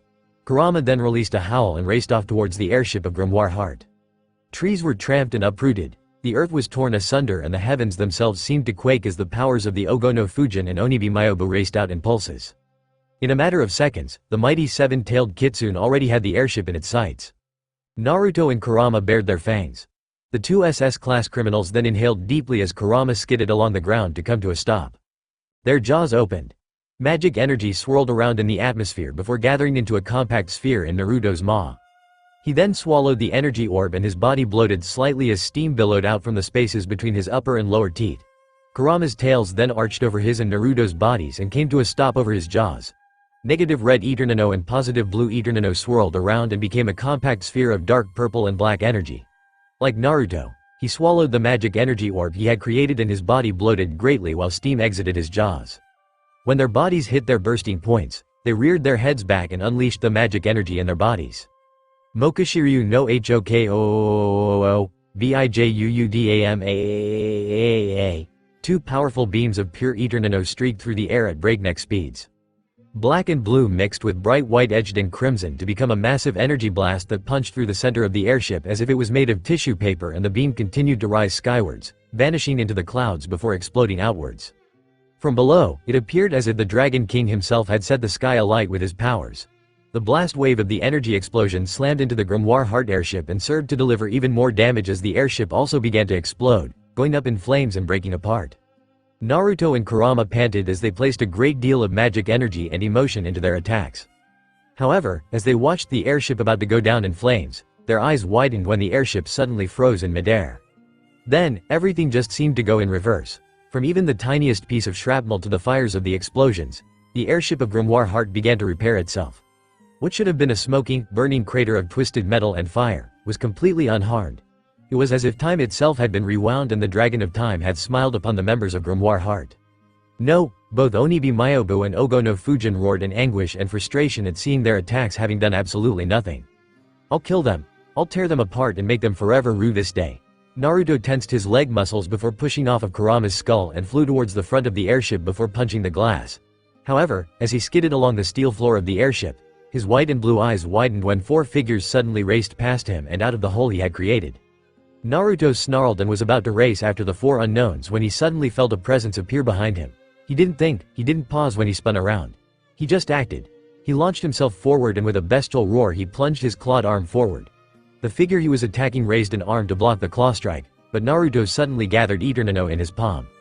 Energy make, Rasengan. The Rasengan tore through the figure's arm, shredding through both flesh and bone before continuing on its path to the chest. The spiraling sphere of pure Eternano clashed with the armored chest, but it easily tore through the metal to reach the flesh beneath. With a final roar of effort, Naruto's Rasengan and the rest of his arm tore through the chest of his unknown assailant. Blood flowed profusely from the massive wound Naruto had created, and it even flowed along his arm, dripping to the floor from the sleeve of his cloak. The figure that Naruto had just recently killed remained still, but just as Naruto was about to remove his arm from the figure's chest, his white and blue eyes widened when the arm that hadn't been shredded suddenly moved and gripped his arm tightly.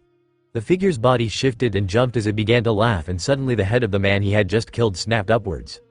With one eye bearing a beady black iris and the other being a blood-red orb which shone within the socket, it was obvious that this man was not human. That much Naruto realized. Especially since the Apocalypse Dragonslayer had literally blown a hole through the man's chest where his heart was. So close, Fujin, but no dice. Hades chuckled as he showed Naruto the blood-stained teeth in his mouth. "You blew apart my right forearm and tore apart my chest and my heart. Or at least you would have torn apart my heart had it still been in my body." "What are you?" Naruto growled.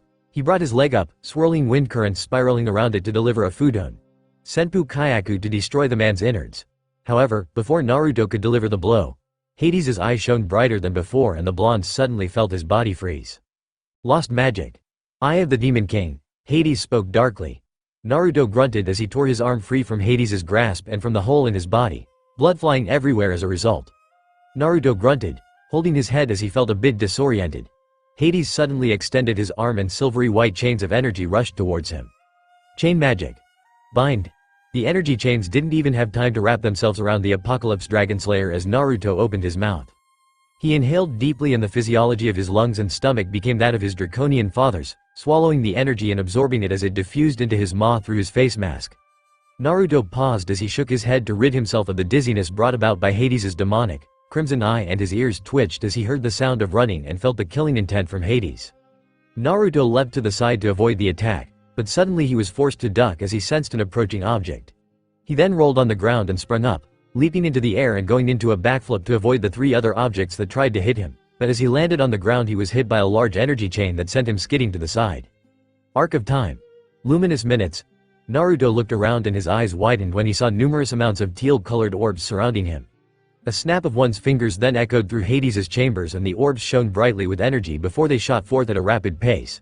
A pace so quick it seemed as if they became light beams. Naruto spun around quickly and the winds obeyed his commands. Fudon. Tatsumaki. The tornado that formed did well to protect him from the attacks before as he stopped spinning, he raised his leg high into the air. Fudon. Arashi no Hanseki. The Storm Crusher spell activated as soon as Naruto slammed ground. A massive pulse of wind left shallow scars on the steel floor, but on human flesh, it would prove to be much more dangerous. However, the winds were avoided as Ultir leapt out of the way, but they ended up punching through the side of the chamber room and made another hole in the side of the airship. Hades then ran towards Naruto with his inhuman speed and reared back a hand to punch Naruto. "Fool! I'll take your other arm too, then." The blonde Dragonslayer growled and went to counter with an energy make. Rasengan. However, his eyes suddenly widened when Hades swung his forearm-less right arm and blood flew through the air, getting into Naruto's eyes. The spiraling sphere was dispersed due to a lack of concentration and Naruto stepped back to rid himself of the blood on his eyes, and that was when Hades struck. He punched Naruto twice across the face with his only left arm before leaping into the air. Arc of time. Fast forward. Naruto was suddenly struck in the stomach by a lacrima orb courtesy of Ultir that sent him skidding backwards all the way to the first hole in the ship he created. It was then that Hades fell down on him. A loud clang echoed through the ship and Hades made a series of hand motions before slamming his single hand on Naruto's chest before leaping back when Naruto lashed out at him with his claws. Naruto grunted as he rolled off of his back to get onto his hands and knees. However, just as he was about to climb back onto his feet, the blonde rubbed the blood out of his eyes only for them to widen in shock at what he saw down below. Kurama, the Onibi Myobu, one of the strongest beings he had ever known, was wrapped in chains. The chains were of shining gold with sharp spikes decorating them, most of which were currently trying, and succeeding a bit, to spear through Kurama's thick and durable fur. Kurama looked to skies and his red eyes met Naruto's white ones. The canine-like beast released a bestial roar as he continued to struggle to be free of his bonds, but suddenly the chains began to glow and grew that much tighter around the Onibi Myobu. Kurama struggled and fought, the chains growing brighter and brighter as he did so. Soon the light became so unbearable, Naruto had to look away. However, when it died down, the son of two wizard saints could only stare in surprise when he saw Kurama, and the four figures that had attacked him were gone. "Kurama!" Naruto screamed in agony. The blows he was dealt, he knew those attacks were not strong enough to be able to cause him this much pain, to take him down. The pain centered around his chest and he felt as if he was being burned in oil while being electrocuted as he was being impaled over and over again by the twin spear-tipped tail of Agnologia. He looked down at his chest and his eyes widened when he saw a violet magic seal made entirely out of kanji. The kanji were fashioned into a seal formula, a formula he knew all too well. Seal magic. Amaterasu formula number 56. Hades said as he pointed his fingers at Naruto, activating the seal. Naruto unleashed a roar of agony as the pain lanced through his body. Naruto had suffered through numerous kinds of torture and pain when he was learning from Agnologia, however, those trials, while painful and would have formed scars on the body of any regular boy, they were relatively short. The pain from the Amaterasu seal number 56 was continuous however, and clouded his ability to think clearly. He could have broken out of it. He knew the seal inside and out, but being able to break it apart required time and focus and currently he felt as if he had neither. Naruto gritted his teeth as he tried to fight the pain. The sound of high heels against the cold, hard steel then met his ears. The white glow in the eyes of the masked blonde died away to reveal his original blue irises. Ultir bent down and placed a hand on Naruto's cheek, caressing it softly while chuckling. "Oh Fujin-kun. This will hurt me more than it hurts you." Ultir rose back to her feet and raised up her shoe. "Nope, it is definitely going to hurt you more. Nighty-night my handsome wind god." And those were the last words he heard before the high-heeled shoe crashed down on his face repeatedly and the world around him disappeared into darkness. Eastern Woods, Fury. Kurama watched as Naruto had flown up into the air to attack the Grimoire Heart airship. A loud crash echoed through the air as the blonde Dragonslayer achieved his task of breaking in to tear the technological marvel apart from the inside out. However, the crimson-furred Kitsune tilted his head in confusion when just as Naruto broke in, four figures exited the airship. They descended at a rapid pace and Kurama's eyes shone with fury as he took notice of the humans. "Goukakyu," Kurama roared as he inhaled deeply. Rearing back his head, the 200-foot-tall canine exhaled a mighty, crimson fireball at the four figures, but his eyes widened when the fireball came into contact with a golden beam of light. The two attacks clashed and a mighty explosion of light and fire formed in the air. The four figures fell through the smoke cloud and landed on the ground with a resounding crash, cratering the earth beneath their feet. The seven-tailed fox howled loudly, generating a shockwave that tore the earth asunder and uprooted trees. With the land cleared, Kurama was able to spy the four who were foolish enough to attack him in his current form. Two of the men had their weapons stabbed into the ground. The third man had his gauntlet's fingers dug deeply into the earth, while the woman hid behind the massive gauntlet wearer. The four members of Tartaros rose to their feet before directing their eyes at the gargantuan Kitsune. Hyperion swirled his spear before pointing at Kurama. "Onibi Myobu." He shouted. "Our master has ordered for us to bring you to him. Come willingly and we will not be forced to bind you." "You insult me," Kurama roared, generating another shockwave. "I do not submit to humans, now burn."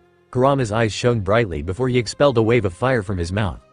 The fires raced across the ground, scorching the barren wasteland Kurama had created. Hyperion turned to the ocean Titanslayer. Oceanus. The trident wielder nodded before gripping his trident tightly and a massive ocean blue magic seal appeared on the ground.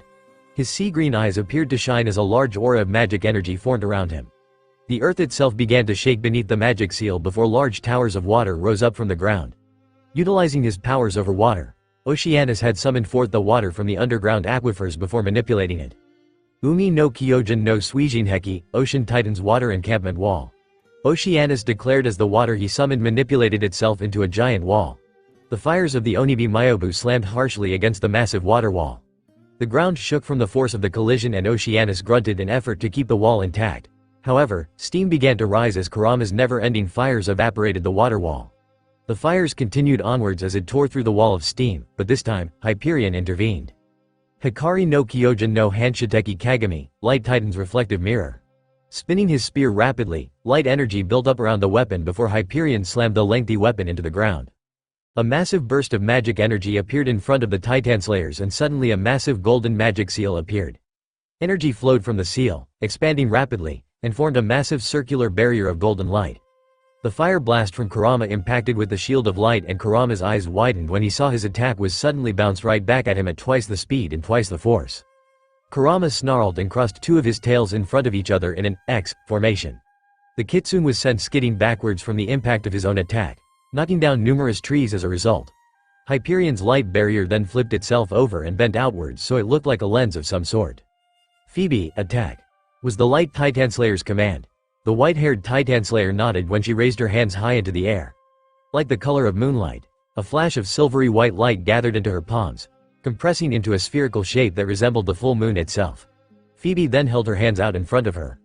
"Tasuki no Kyojin no Zanjetsu, Moon Titan slaying moon," she stated with an emotionless tone. Her attack raced towards Hyperion's light lens and was refracted through it so that it became more concentrated, growing larger as a result. Kurama roared at the blast of concentrated moonlight which generated a shockwave. However, Phoebe's attack speared through the shockwave and continued to run its course towards him. The massive kitsune growled before crossing his tails in front of him, blocking the attack of the white-haired Titanslayer. Once the attack had been completely blocked, Kurama snarled before leaping into the air and then aimed to slam down on the four Titanslayers. Oceanus called upon the water from the underground aquifers and a magic seal formed before the water combined into a massive blast of pressurized liquid. Umi no Kyojin no Suiru, Ocean Titan's water prison. The water blast struck Kurama in the stomach with great force, but suddenly the water began to expand and take on a spherical shape around Kurama's body. The massive seven-tailed kitsune hovered in the air in an orb of water, but steam quickly began to form as Kurama increased his body temperature to evaporate his prison. The water prison quickly vanished, but it had done its job to allow the four members of Tartaros to jump away from their previous location so that Kurama wouldn't crush them. A large crater formed as Kurama crashed down onto the earth. The raging canine roared and unleashed a shockwave that raced through the air and struck Atlas, sending the 8-foot-tall man flying through the air. However, the dark-skinned mage flipped in midair to right himself before digging his gauntlet-covered fingers into the ground to generate enough friction to slow his movement. Chikara no Kyojin no Tsuchi Ka, Strength Titan's Earthbreaker.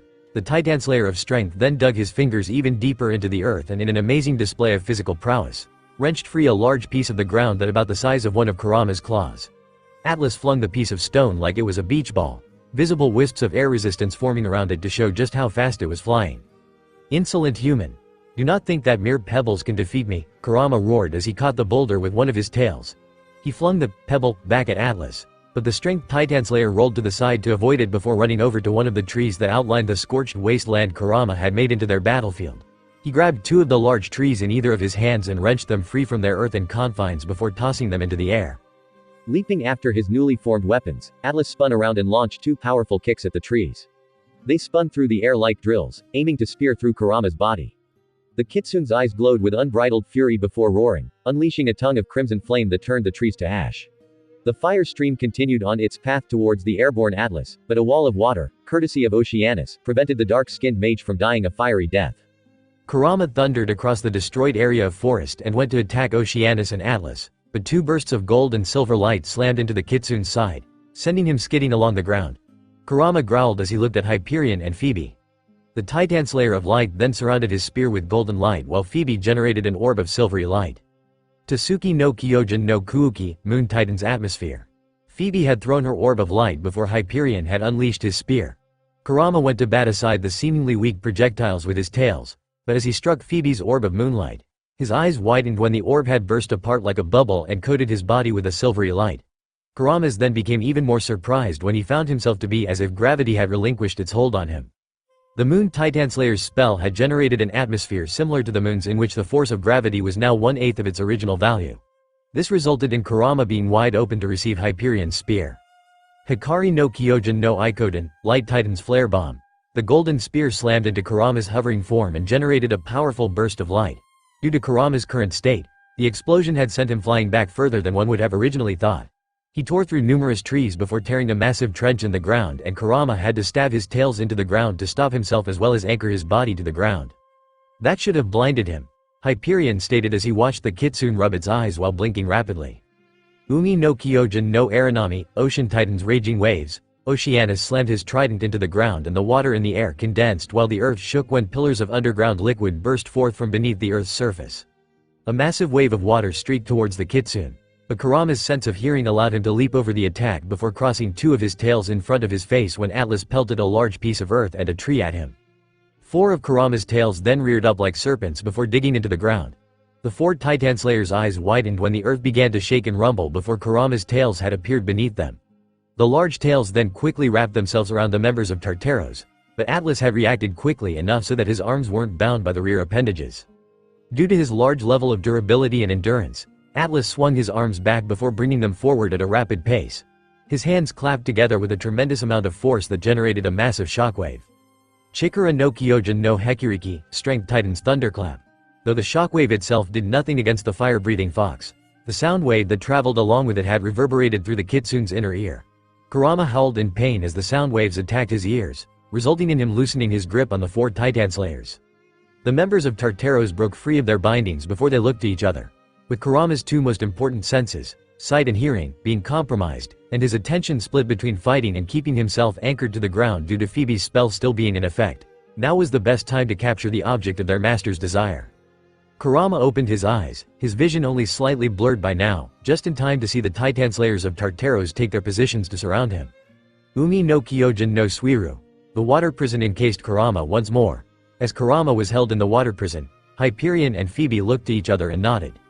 Generating blades of light, they began to carve trenches in the earth in a rather haphazardly manner. The seven-tailed Kitsune howled in fury, encasing his entire body in flames to quickly escape his liquid prison. Atlas, keep the beast in place. Hyperion's commanding tone of voice reached the Strength Titan Slayer's ears and the muscular mage nodded. His magic energy burst forth from his body. He quickly ran towards the trees and leapt to the top branches of the one he had just climbed. He then utilized his strong leg muscles to carry himself high into the air, over the 200-foot-tall Kitsune. He held his hands up above his head and a great sphere of black magic energy formed in Atlas's hands. Chikara no Kyojin no Omoni, Strength Titan's heavy burden. Atlas released a roar of effort as he flung the massive sphere of energy down at Kurama. The Kitsune sensed the magic energy that descended towards him at a rapid pace and quickly raised four of his seven tails to block the attack. But the Onibi Myobu's eyes widened when he felt the great amounts of pressure that acted upon his body. What the hell? Kurama grunted in effort to hold up the dense sphere of magic energy. Kurama growled as he pushed up against the spheroid before stabbing his four tails into it. His tails then ignited and he released powerful bursts of crimson flame from the rear appendages. The flames engulfed the ebony spheroid before completely consuming and destroying it. Kurama roared as he turned to the dark-skinned Titan Slayer and went to attack. However, he quickly backpedaled when the blades of gold and silver light crossed in front of him. Kurama acted quickly to shield his eyes as he was not one to fall for the same trick twice. However, the light burst had only served to act as a distraction as Hyperion and Phoebe had done their jobs when they had summoned forth blades of light, manipulating them to carve the earth surrounding and beneath Kurama's body. If one were to look at what they did from a bird's eye view, they would see that the two Titan Slayers had carved out a massive magic seal in the ground. Hyperion then motioned to his fellow Titan Slayers and Kurama gained a confused look on his face when he saw the four humans standing at the edge of the circular trench that the Light and Moon Titan Slayers had created. Hyperion raised his spear, Oceanus held up his trident. Atlas raised up his gauntlet-covered fists and Phoebe had her hands raised skyward as they were encased in a shroud of silver light. The 4 members of Tartaros then slammed their hands down on the ground and a burst of magic energy flooded the magic seal that was carved out by Phoebe and Hyperion. Seal magic. Chains of Olympus. Kurama stumbled a bit when the ground began to shake, the magic seal beneath his paws suddenly bursting to life with golden magic energy. The Onibi Myobu growled before leaping to the side as a massive golden chain burst out of the ground. It snaked its way through the air. Kurama sped towards the outside of the magic seal, dodging the golden chains that erupted from the depths of the earth. It was common sense that if he were to escape the area of the magic seal's circumference then he wouldn't be targeted by the chains anymore. Kurama bent his legs and then leapt forwards. His powerful leg muscles propelled him through the air like a rocket and Kurama stretched out his claws, his freedom to destroy the 4 Titanslayers almost assured. However, a force tugged against his massive tails and his left hind leg.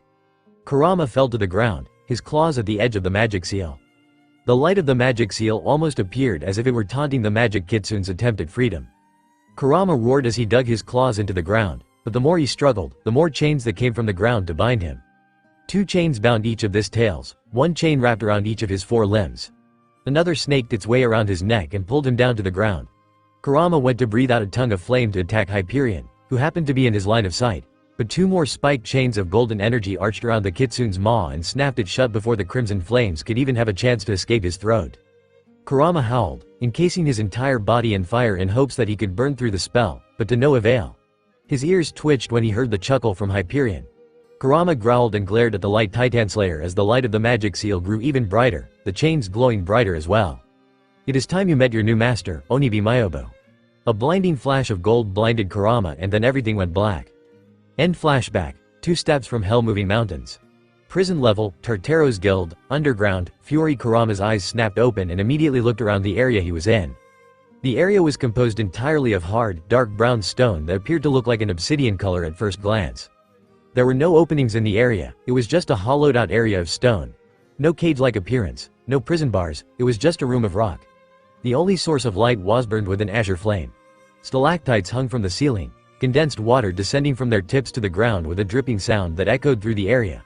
It greatly annoyed Kurama since one of the drops was landing on his shoulder.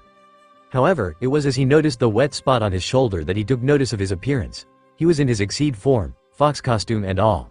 He was also chained to the rock wall with his body taking on an X shape as a result. He went to shift his tail, but he also found the rear appendage was bound as well. The braces that were wrapped around his wrists, ankles and tail were engraved with a mixture of runes and seals. Kurama growled at the bindings. A rune seal hybrid. Only Naruto and his parents were capable of such skill to pull off a hybridized binding formula. But these are adjusted to my feline form. Kurama smirked as he channeled his magic energy. The fox costume stuck to his body like a second skin. His musculature and bones grew and fixed themselves into their proper positions as he took on his kitsune form. He then sprouted 2 more tails and allowed his body to grow to the size of a horse. However, once he finished his transformation he looked to find himself still trapped in his bindings. His 2 extra tails then triggered a reaction with the binding matrix of his chains and suddenly 2 more chains and braces grew out of the wall and bound his rear appendages to the wall like his first tail. Kurama growled and pushed fire forth from his body, but his eyes widened when he felt the magic energy from his flames being pulled away, flowing along the length of the chains and into the braces. Kurama released a bestial roar that shook the prison he was in, pulling his body forward with great amounts of force, but to no avail. The Onibi Myobu stopped struggling and his ears twitched as he picked up on a foreign sound and magic energy signature. Kurama looked down at the ground and watched as a large brown magic seal appeared before him. The earth began to crack and shift before it split apart, forming a large crevice. Then from the darkness of the split in the earth, 2 figures emerged. One was the beautiful primordial of Tartaros, Gaia. She patted her earth-brown dress to rid it of the little bits of dust and dirt that attached themselves to her clothing due to her method of movement to Kurama's prison. Brushing back the single stripe of blonde that lay within her dark-colored locks, she adjusted her glasses and stepped to the side of the crevice. She then raised her hand as if she were lifting something, and the earth began resonating once more. The crevice in the ground sealed itself as a piece of earth rose up from the depths of the crevice and filled it. However, Kurama was more interested in the person standing atop the ascending piece of earthen material rather than Gaia and her abilities. His red and gold armor was given a bluish tint due to the azure torch that hung behind him, however, it also served to keep his face wrapped in shadow. However, Kurama's night vision allowed him to gain a look of what looked like a single red tattoo of some sort that stretched down the length of the figure's face, the skin being an ash-gray color. It was just a single streak. It did not have a tribal appearance like the one Jelal Fernandez had, but it was similar in terms of hue. His gray eyes bore no emotion until they met his own crimson ones. The lack of emotion was replaced with what looked like pride and success. Kurama did not like that look at all. "I'll tear your body apart, humans," Kurama roared as he went to breathe a blast of flame from his maws. However, like before, the magic energy was drained from his body and served to strengthen his bindings. Thus, for the second time, Kurama was denied his ability to call upon his crimson flames. "I'll rip these chains off and shove them so far up your ass, they'll be coming out of your mouth. Better yet, take these chains and go fuck yourself after you release me so that I can then burn your body into nothing more than ash." Kurama roared as he pushed himself against the chains. They went taut when Kurama stretched them to the limits of their lengths and he allowed himself to sprout his fourth tail. Gaia and the Master of Tartaros watched in fascination as Kurama grew to the size of a fully grown bull elephant as a result. But the chains responded and summoned forth another brace to bind the fourth tail before then pulled Kurama back against the rocky walls. Kurama growled in annoyance as he continued to fight, but this time his chains held onto his form much tighter than before and kept him from moving as freely as he had before. The Master of Tartaros chuckled darkly before clapping his hands.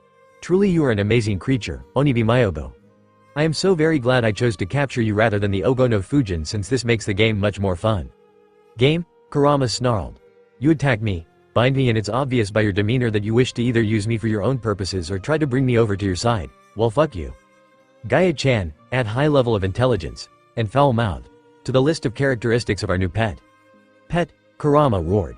"Release these chains and you'll see just how much of a pet I am." "Do you mean that sarcastically or literally, Master?" Gaia replied as she adjusted her red-framed glasses once more. Kurama's eyes narrowed as he looked at the attractive female mage. On the right breast area of her dress was the symbol of what appeared to be two hammers that crossed over each other in the shape of an X. Interpret it how you wish, but the higher level of deductive reasoning is a note we should take. The Master of Tartaros' gray eyes never left Kurama as he was speaking. "But I need to see just how high it is. You've been glancing at my Gaia-chan for quite a while, Myobo. Have you taken an interest in her or is there something that catches your eye?" The snippy quips regarding one's sexual preferences are mine to make, human. If she's into bestiality then she should go look for a beast. Kurama growled back before gaining a serious look on his face. He observed the symbol on the two members of Tartaros. "Your guild symbol. I've never seen it before." "Well, let's make this a test, shall we?" The master released a small chuckle. "Can you deduce what guild this is and who I am?" "A test? You dare to challenge the power and intelligence of the greatest fire spirit to ever walk the face of Earthland?" Kurama roared. "I dare." The gray-eyed mage replied as he crossed his arms, the scraping of his armor's armplates making a small screeching noise from the friction. "But I like to give my weapons a test drive before I plan to use them to the best of their abilities." Insert music. Fairy Tale Guild Darkness. Kurama snarled. The human's insolence was great, but the jab at his intelligence not meeting the expectations of a mere man was a great insult to the Firefox spirit. His pride would not let him take the insult lying down, and so, Kurama's great mind went to work. "You bear a symbol, all of you do. The four that miraculously managed to capture me with that abominable seal magic spell. They too bear the same symbol that is on your armor and this wench's dress." Gaia didn't reply to the insult, but her eyebrow did twitch slightly. "All of them are on the right breast, so it is a requirement that it be placed there. This shows that you're very systematic and controlling, yet your personality gives you the appearance that you give your subordinates free rein. Like a puppeteer who uses invisible strings to control his puppets." The Master of Tartaros grinned at the fox's speech. "The guild symbol you all have is not unlike anyone I have ever seen nor heard of. Your base of operations is underground and thus you remain hidden from the Magic Council and the world itself. Thus you reveal yourselves to be a dark guild. But then again that would be an obvious fact since what kind of legal guild holds prisoners underground in a damp Porsche as a light source?" Kurama asked rhetorically. "However, despite your status as a dark guild, you hold a great amount of power which I can detect in your body. You aren't a regular dark guild and the only ones with any real power are the top 3 within the Balam Alliance that is talked about by the Magic Council. Oracion Siete has recently been vanquished by the Fujin and myself. Grimoire Heart, we are aware of the appearance of their guild symbol and who a few of their members are, and so that leaves Tartaros. The guild whose name stems from Tartarus, the deepest and darkest pit in hell. Quite symbolic really since you also have Titanslayers as your subordinates and the Titans were thrust into Tartarus when the gods defeated them and removed them from Olympus. And since you seem to have the largest amount of magic energy in here, besides my own that is, you are obviously this guild's master." There was a period of silence before the Master of Tartaros' gray eyes flashed with glee, the azure glow of the torch flame appearing to enhance the madness in the man's gaze. A grin spread itself out across his face and the Master of Tartaros broke out into a fit of laughter, his deep voice echoing through the prison. The master of Tartaros clapped his gauntlet-covered hands together, his grin still present on his face. Truly amazing, Onibi Myobo. You're correct. We are Tartaros and I am its master. And I applaud you for the link to ancient texts of Greek history. I will be honest, I was quite surprised when you were brought back to me in the form of a fox costume wearing feline. Believe me when I say that it takes a lot to surprise me, my dear Kitsune. I'm just going to annoy you and say that I don't believe you, Kurama replied. The master of Tartaros chuckled before continuing to speak. Since your original form appears to be an exceed, it means that you are a citizen of Edalis. However, how it is that a citizen of the parallel world knows of Earthland's ancient myths? I've spent a lengthy amount of time with a being who is aware of the world in terms of its present and its past, and part of its future as well. The image of the black dragon formed in the Kitsune's mind. The world started with the formation of their test subject lifeforms, massive reptiles called dinosaurs I believe. Of course they got bored since the dinosaurs were not capable of ascending beyond the stages of being hunters, so they destroyed them. A meteor was used from what I was told. Mammals were created, eventually leading to the formation of the first humans, and the dragons let the humans live on their own. Empires were formed as they began to undergo development. The most prominent ones were those of Egypt, then Greece, and finally the Romans. Technological development would have continued had the dragons not decided that the world should remain on a road where magic was a necessity. The Roman Empire was deviating too far from the path that followed magic, and so they brought about Merlin, the first mage, that is, the first human to be born with a magical circulatory system. He formed Camelot's empire, developed inner countries such as Britannia and England after the fall of the Roman Empire when the last legion made their final stand against the barbarian tribe known as the Goths. The world fell into the followings of what was known as the One Magic that day and eventually led to the formation of the world as we know it. And from my explanation, you can see that I know a great amount of things regarding the world of Earthland. But my knowledge is not what you require, is it? Impressive tale, and it is rather enlightening, Onibi. The master of Tartaros nodded in understanding, and yes, you are correct. I do not want your knowledge. History is hardly something I will require for my plans. What I want is your unbridled power. I have many watchers in the world and I've seen your abilities. Size manipulation, pyrokinesis that exceeds that of even the greatest fire magic user, powerful physical capabilities, generation of shockwaves with mere roars and howls. You are the perfect weapon. You want me to be your pet, but know this and know this well, human. You will never break me. Kurama growled back, snapping his jaws. I will admit, your stubborn attitude is paramount, but you will be broken, you foul mutt. The master of Tartaros lost the gleeful look in his eyes, replacing it with burning seriousness and a dark determination.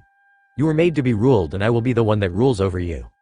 Is that a threat? It's a fact. I've been studying you ever since I heard of you and I have numerous amounts of ways which I have planned in order to make you my own. The Ogono Fujin is not your equal, for you are far stronger than him.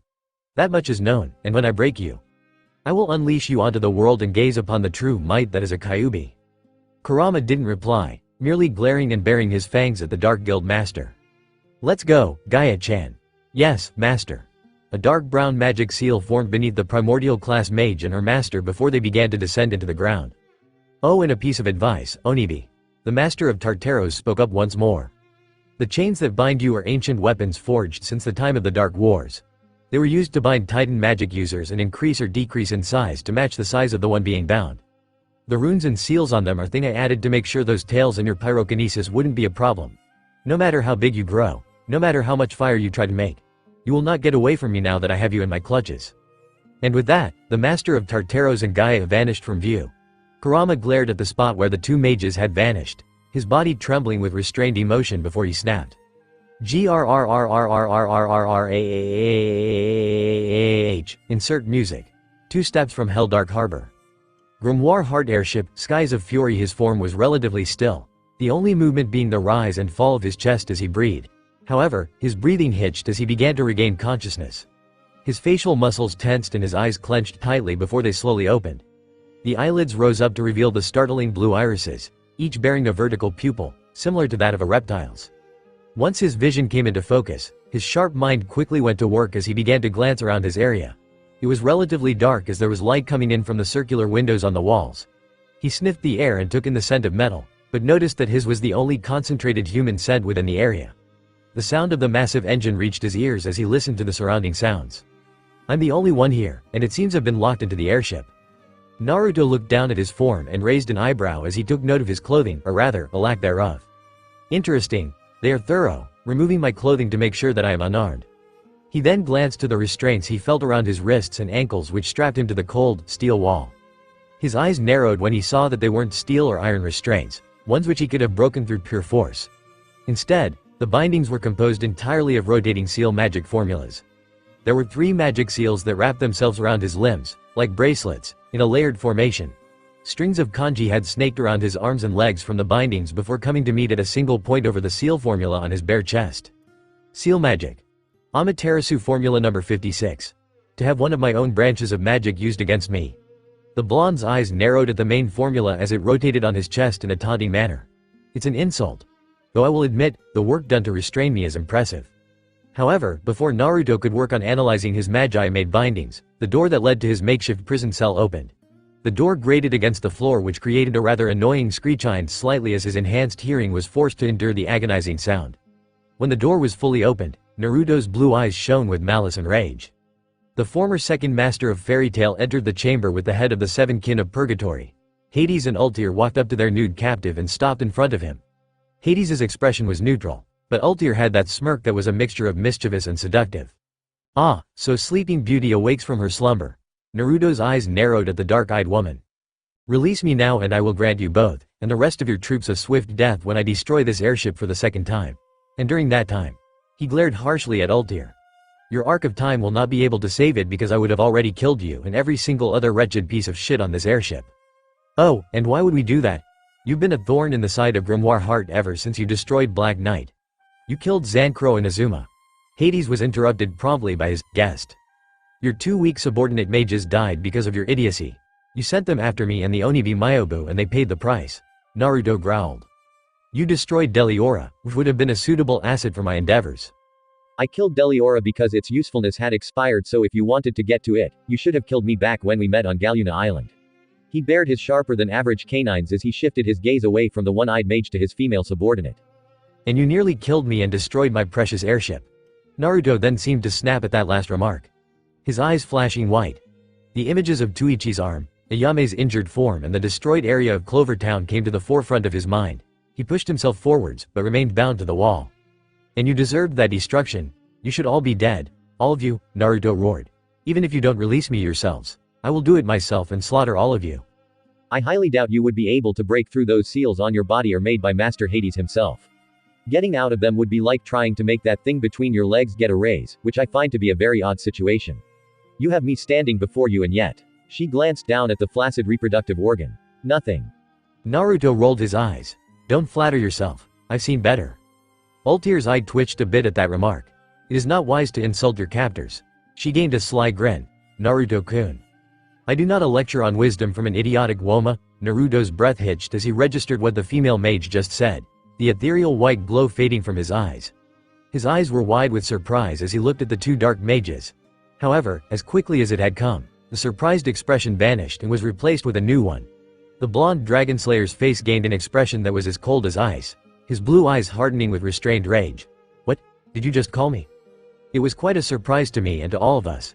The SS-class criminal, commander of the winds, the Ogo no Fujin, is, in actuality, the son of 2 wizard saints, Minato Namikaze and Kushina Uzumaki Namikaze.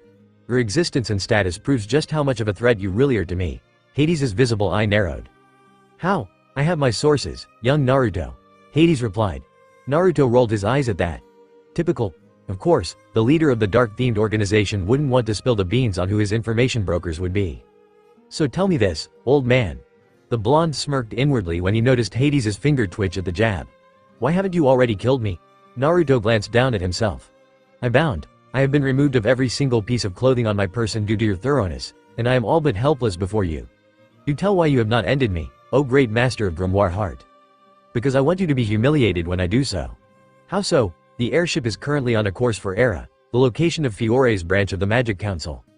I will utilize the technologically savvy members of my guild to hack into the satellite square, Etherion. They will utilize its ability to allow radio waves to link it to the vision lacrima in every single home and building across the kingdom so that they will all see when I unveil your identity to the Magic Council there and show the entire kingdom of Fiore that their 2 greatest wizard saints, their most powerful human mages, brought about the creation of the most diabolical criminal in the entirety of Earthland's history after Zareth himself. It will take away their hope, crush the morale of all those who once believed in the power and words of your parents, and it will leave them all so utterly stunned that I can launch my attack and take out the Magic Council in one fell swoop. Why not just tell them yourself through a communication seal or a lacrima? Naruto replied. I will not deny it, I am a villain. And as a villain, I like to see the expressions on the faces of the ones who I wish spite, up close, before I kill them. A flair for theatrics if you will. Also, not only will the Magic Council's faith be destroyed, but the reputation you built for yourself will immediately be destroyed as well. A man of your power and influence must have his own information sources, his own subordinates. Once they learn of your identity, the lack of trust will destroy them and your personal empire will crumble and will revert to dust in the wind. Naruto remained silent for a moment before smirking. Impressive. You do not fear the loss of your reputation and resources? Hades asked with a raised eyebrow. Naruto snorted in amusement. Fear? I lost the ability to feel fear when I turned 8, and I conquered whatever fears I had when I was 10. The son of 2 wizard saints replied. Also, I will not lose my reputation, nor will I lose my resources because I will escape from this place. I swear an oath of the dragon, I will. The sound of thunder rumbled through the skies of fury, an act which made both Ultir and Hades glance outside in confusion when they saw the sky was still blue and the clouds were still white. His words carry weight, but he is most likely bluffing. In the face of death, acting brave will only act as an emotional shield to prevent fear. Hades thought. Your oath is just a mess of words. You will die, Ogo no Fujin, and despite you, I will swear an oath of the dragon as well. The thunder rumbled much louder than before and Naruto's eyes were wide in actual shock at what the elderly dark mage had just said. Naruto's eyes narrowed before a smirk flashed across his face. The dragons will hold you to that oath, old man. When I escape and we meet on the battlefield and you fail to carry out that act, you will see why it is that those who have not been raised with the teachings of the dragons have never lived to see another day upon taking such a sacred oath. Your threat is empty, boy. The dragons have vanished since X777, abandoning their Dragonslayers. Hades then turned away and walked towards the door. Ultir, do what you wish with the boy, but keep him alive until we reach Era. As you wish, Master Hades. Ultir bowed to her master before the steel door slammed shut behind the master of Grimoire Heart. Once the door was completely closed, Ultir spun her head around and her look of mischief was replaced with an icy glare. She reached into her pocket and whipped out a small seed tag. However, as she committed the action, Naruto's eyes widened when he took notice of the fact that Ultir was wearing a necklace. The light had reflected off of the charm on it as it lightly swung around in the air due to her movements. It was a necklace that was made up of a black cord and had a golden flame as its decoration, his necklace. You stole my necklace. Give that back immediately, you insufferable bitch, Naruto yelled. However, any sort of movement. His outburst of rage was replaced with restrained cries of pain as Ultir held up the sealed tag and channeled magic energy into it. Immediately, white-hot pain lanced through Naruto's body from the seal on his chest. He gritted his teeth, grunting loudly and curling his fingers into tight fists in order to help stifle the cries of pain one would normally release.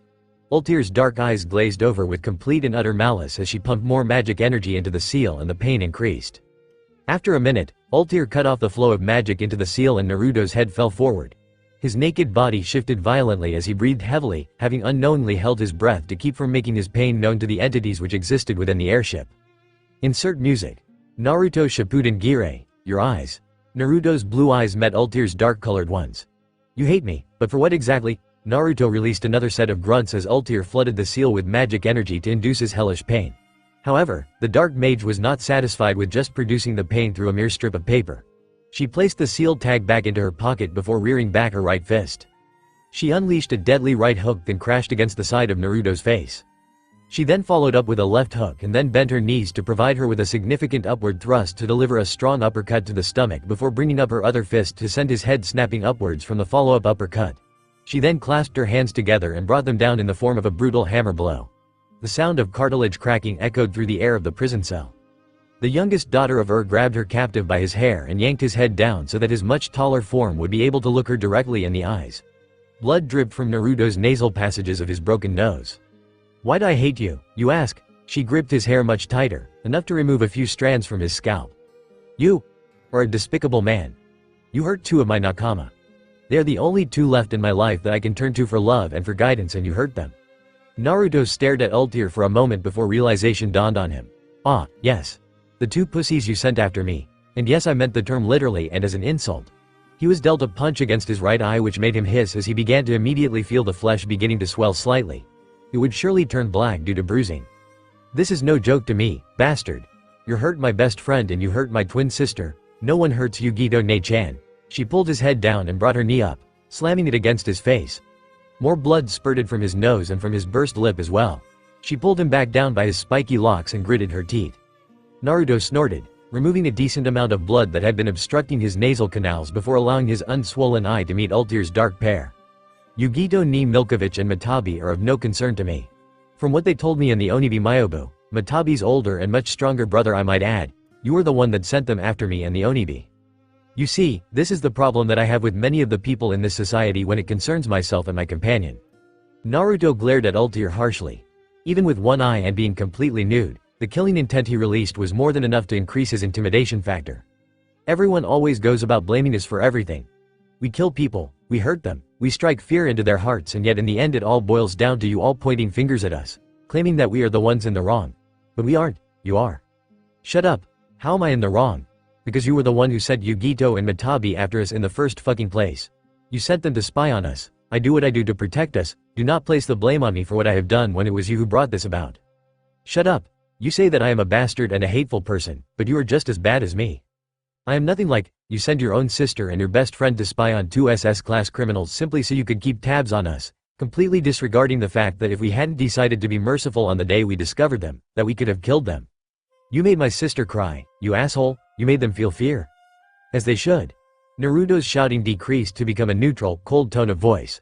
Judging from your current dialogue, I'm sure you would go on about how you claim to love and adore your older twin and that Bakeneko, that you would never do anything to put them in harm's way, that you love them unconditionally.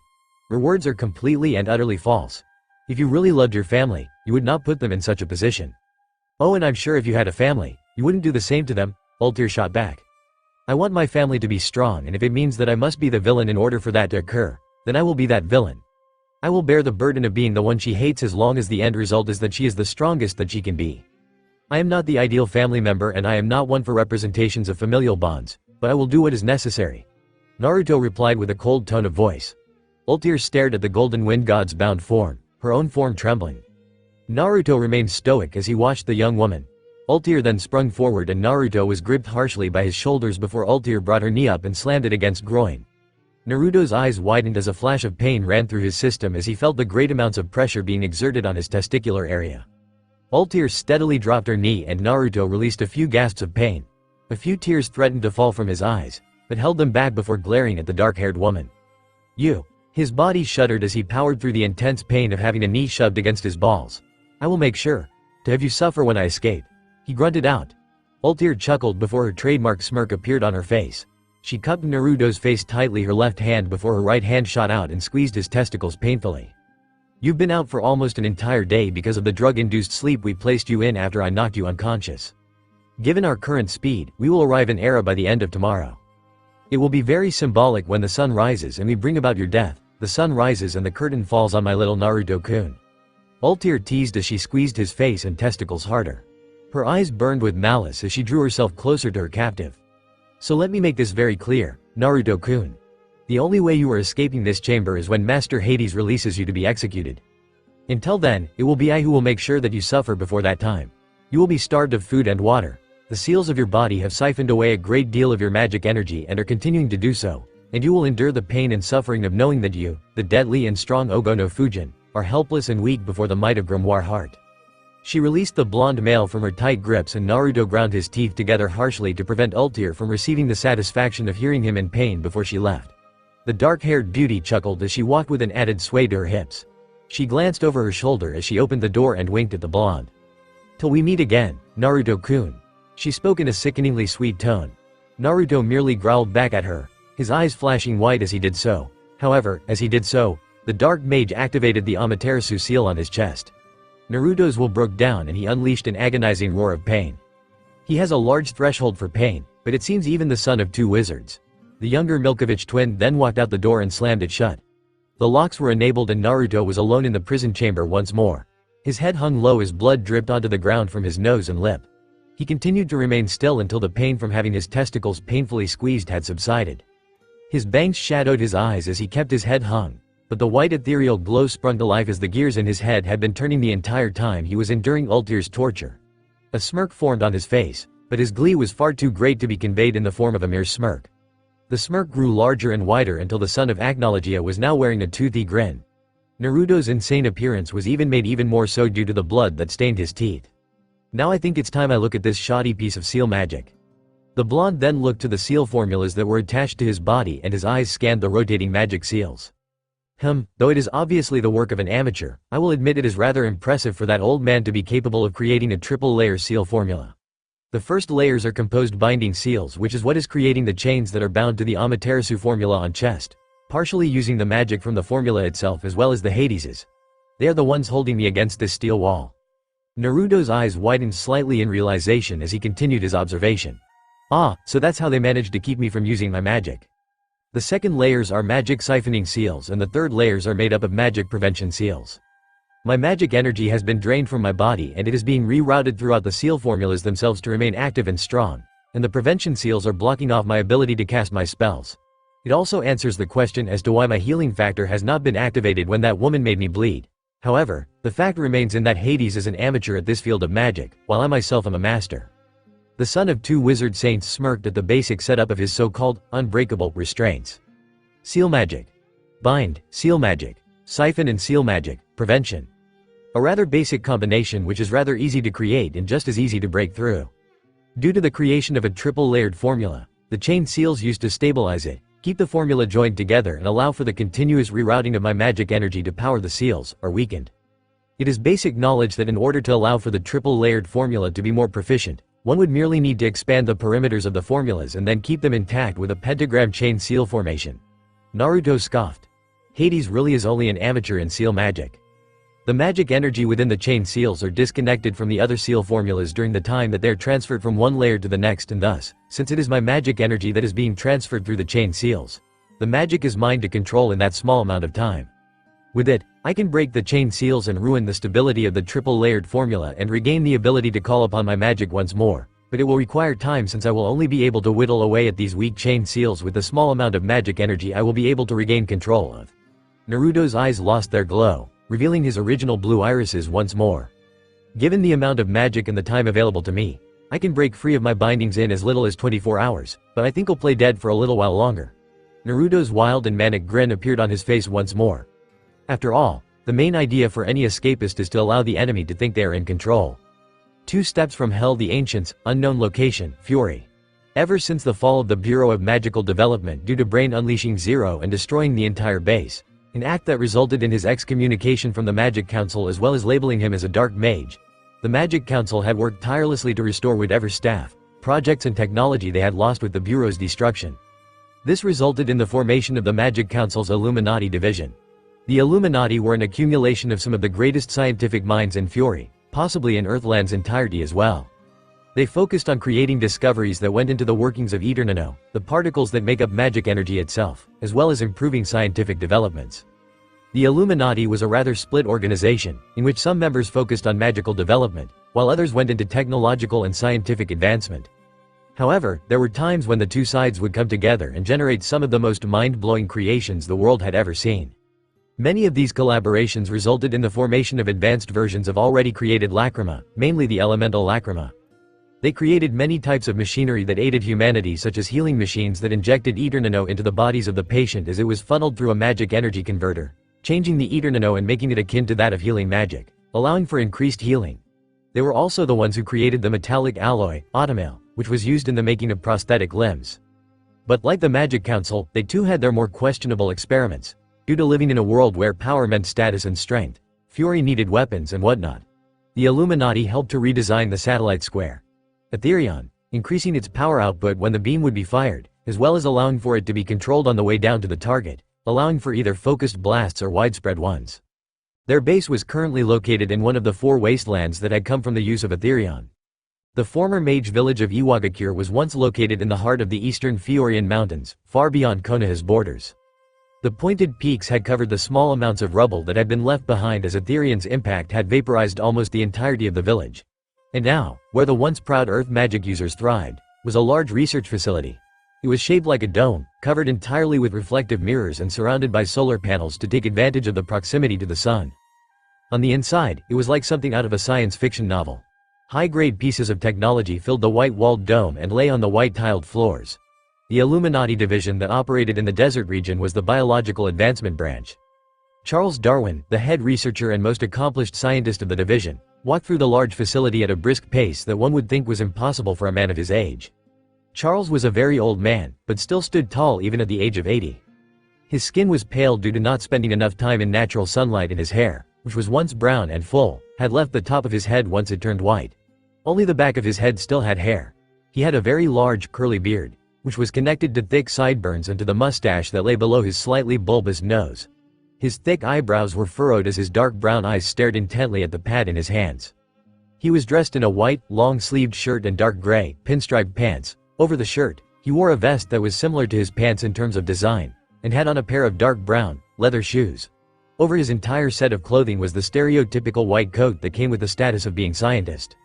He stopped every once in a while to observe his fellow researchers at work, staring intently at the ones which had piqued his personal interest. Project Sentinel. The creation of cybernetic enhancements to turn crippled rune knights into cyborg warriors of unadult Radwar. They were also working in conjunction with the Technological Development Branch, which worked in ruins of Kumohagakure, to try and develop actual robotic soldiers which would go by the name of Sentinel as well. It was still a work in progress, but they were making developments. Project Beast Wars. Animal experiments which the Council hoped to be able to control and use in battle. They would mix animal DNA and/or plant DNA with elemental magic or deadly forms of radiation to create the ideal results. Their aim? To create powerful beasts with enhanced senses, enhanced physical capabilities, the ability to switch between bipedal and quadrupedal states to allow for mixed forms of combat, and yet still have a great deal of intelligence. They still had to make a name for the creature when they completed it, but they would cross that bridge when they came to it. However, while these two were some of Darwin's favorites, the head researcher was more focused on the one that was currently in progress. He journeyed to the end of the dome and entered the elevator. He pressed the button that was positioned at the bottom, the doors closed and he descended through the earth. Once he reached his intended destination, he shook his head from side to side to rid his mind of the annoyingly catchy elevator music that continued to play in his head. Damn it! Raindrops do not fall on my head, Darwin thought. Fortunately, his thoughts on the annoyingly catchy song were destroyed when he was called out to by one of his fellow researchers that occupied the massive laboratory he had just entered. Professor Darwin. Darwin nodded to the young researcher, and to the many others that called out to him as they acknowledged his presence. One of the older researchers that had called out to him walked straight up to him and began to walk alongside the head researcher. The man was just as old, if not older than Darwin if one were to look at him at first glance. He had the same kind of pale and wrinkled skin as Darwin and was dressed in a long-sleeved, white shirt, a black vest, black pants and black leather shoes. He wore the same kind of white lab coat over his clothing. He was currently adjusting his necktie, which had diagonal stripes of alternating white and red on it. He had black eyes and had wavy silver hair flowing down from the back of his head to the base of his neck. How is the test subject doing, Richard? Richard Owen was the leading researcher when it came to anatomy. Whatever animal it was, Owen was capable of informing you of how it was structured and the mechanics of its movements with relation to its musculature and bones. He was also the man who gave the dinosaurs their name when he was helping with the identification of the types of the bones that were found by the paleontologist community. She's currently drugged to keep her unconscious. Owen pointed at the table just ahead of them. The figure was a light tan-skinned girl who looked to be about 16 years old. She had dark blonde hair and was currently dressed in an earth-colored sports bra and panties. She was hooked up to a few machines to make sure she was stable as she was sleeping. Her chest slowly rose and fell to the rhythmic beeping of the heart monitor. The test subject is stable, Owen informed his colleague. And we've been making progress with the symbiotic relationship. Using the scales we found in the Savage Lands and using the test subject's own magic energy as a medium, we were able to craft a link between the natural and synthetic magic energies. By tomorrow, the lacrima should be completed and the day after, the test subject will be ready for testing. The lacrima is showing great promise and once we bind it to her body, it will surely be a success. Of course, potential side effects could form and well, we won't be able to know what they are until we do the test. Of course. Darwin agreed with a nod. How is her magical circulatory system faring? It's still in its preparatory stages, but due to her receiving daily dosages of the magic energy needed to improve the symbiotic relationship with the lacrima, she will be ready by tomorrow. Good. Darwin replied simply. He then turned his head to face the anatomy specialist. And what of the incentive? To make sure she continues to cooperate with our experiments. The incentive is still within the isolation chamber as you instructed us to do, Darwin. The test subject continues to think that we will be capable of saving the incentive despite her odd condition. I must say, Darwin, it was nothing like I had ever seen before. Elaborate. Well, as you know from the tale of the test subject, both she and the incentive were to be experiments for the Bureau of Magic Development when it was still in existence. However, Brain managed to get to the incentive before he began his own self-inflicted experiment and destroyed the facility. From the old files we found in the Magic Council's archives before it was destroyed by Ultir Milkovich, it was revealed that Brain was tasked by the Magic Council to try and make a biological weapon. He injected the incentive with what he thought was a mutagen, but was actually a retrovirus created by the hybridization of numerous genes from numerous types of bacteria. And, while we observed the incentive and she appears to be getting worse? The test results showed that the retrovirus cannot be stopped once it has matured, a process which takes as little as a few hours. It is capable of rewriting its own base sequences by undergoing reverse transcription to break itself down and then reform its DNA by bonding with the mRNA molecules in the cells of the body and thus form a DNA signature that is similar to that of the host bodies. As a result, the white blood cells are unable to react and attack the infected cell, but by then it would already be too late as the virus then infects the white blood cells. The infected cell then begins to pass along the infection to other white blood cells and they begin to attack each other. The white blood count would decrease, would it not? That's exactly what happened actually. Owen confirmed. With the destruction of the white blood cells, the girl's immune system will become weaker and weaker until she dies. We tested the virus on some of our test animals, but the rats and monkeys did not respond to the virus. However, it appears that the retrovirus specifically targets human DNA as our human test subjects began to succumb to the virus. Further testing showed that the virus can be SXU ally transmitted. A virus that specifically targets the human immune system and is an STD. That is fascinating, Darwin muttered. The human immunodeficiency virus infection, I call it. HIV for short. Fascinating. Very fascinating. Darwin said to himself before sighing. And how long does she have left to live? About 2 weeks, but by then we'd have completed the experiment concerning the test subject. The incentive will no longer be necessary by that time, Owen replied. Alright. Well, I'm heading to my office to read through the updated detail we received from the Magic Council concerning the test subject's experiment. Gurren Doma is very picky about the results of his experiments. Obviously, he is not one to appreciate the marvel of magical and scientific discoveries and developments. Darwin then began to walk off. Make sure you complete that symbiotic linking apparatus by the end of tomorrow. I want to begin testing by the day after. Owen nodded before going off to tell the other researchers of their superiors' orders. Darwin stroked his beard with one hand as he looked through the holographic display on the tablet he held in his other hand. A rather gleeful expression appeared on his face as he continued to read Gurren Doma's words. It was an interesting proposal from the Magic Council to try this type of experiment, especially since the second-generation Dragonslayer project failed so miserably with Brain. But then again, Charles was no brain, and Brain was an idiot. Evolution was always his forte, and who created the evolution theory in almost its entirety would be the one to make sure this evolution was successful. A third-generation Dragonslayer. Oh, how I wonder how this will play out.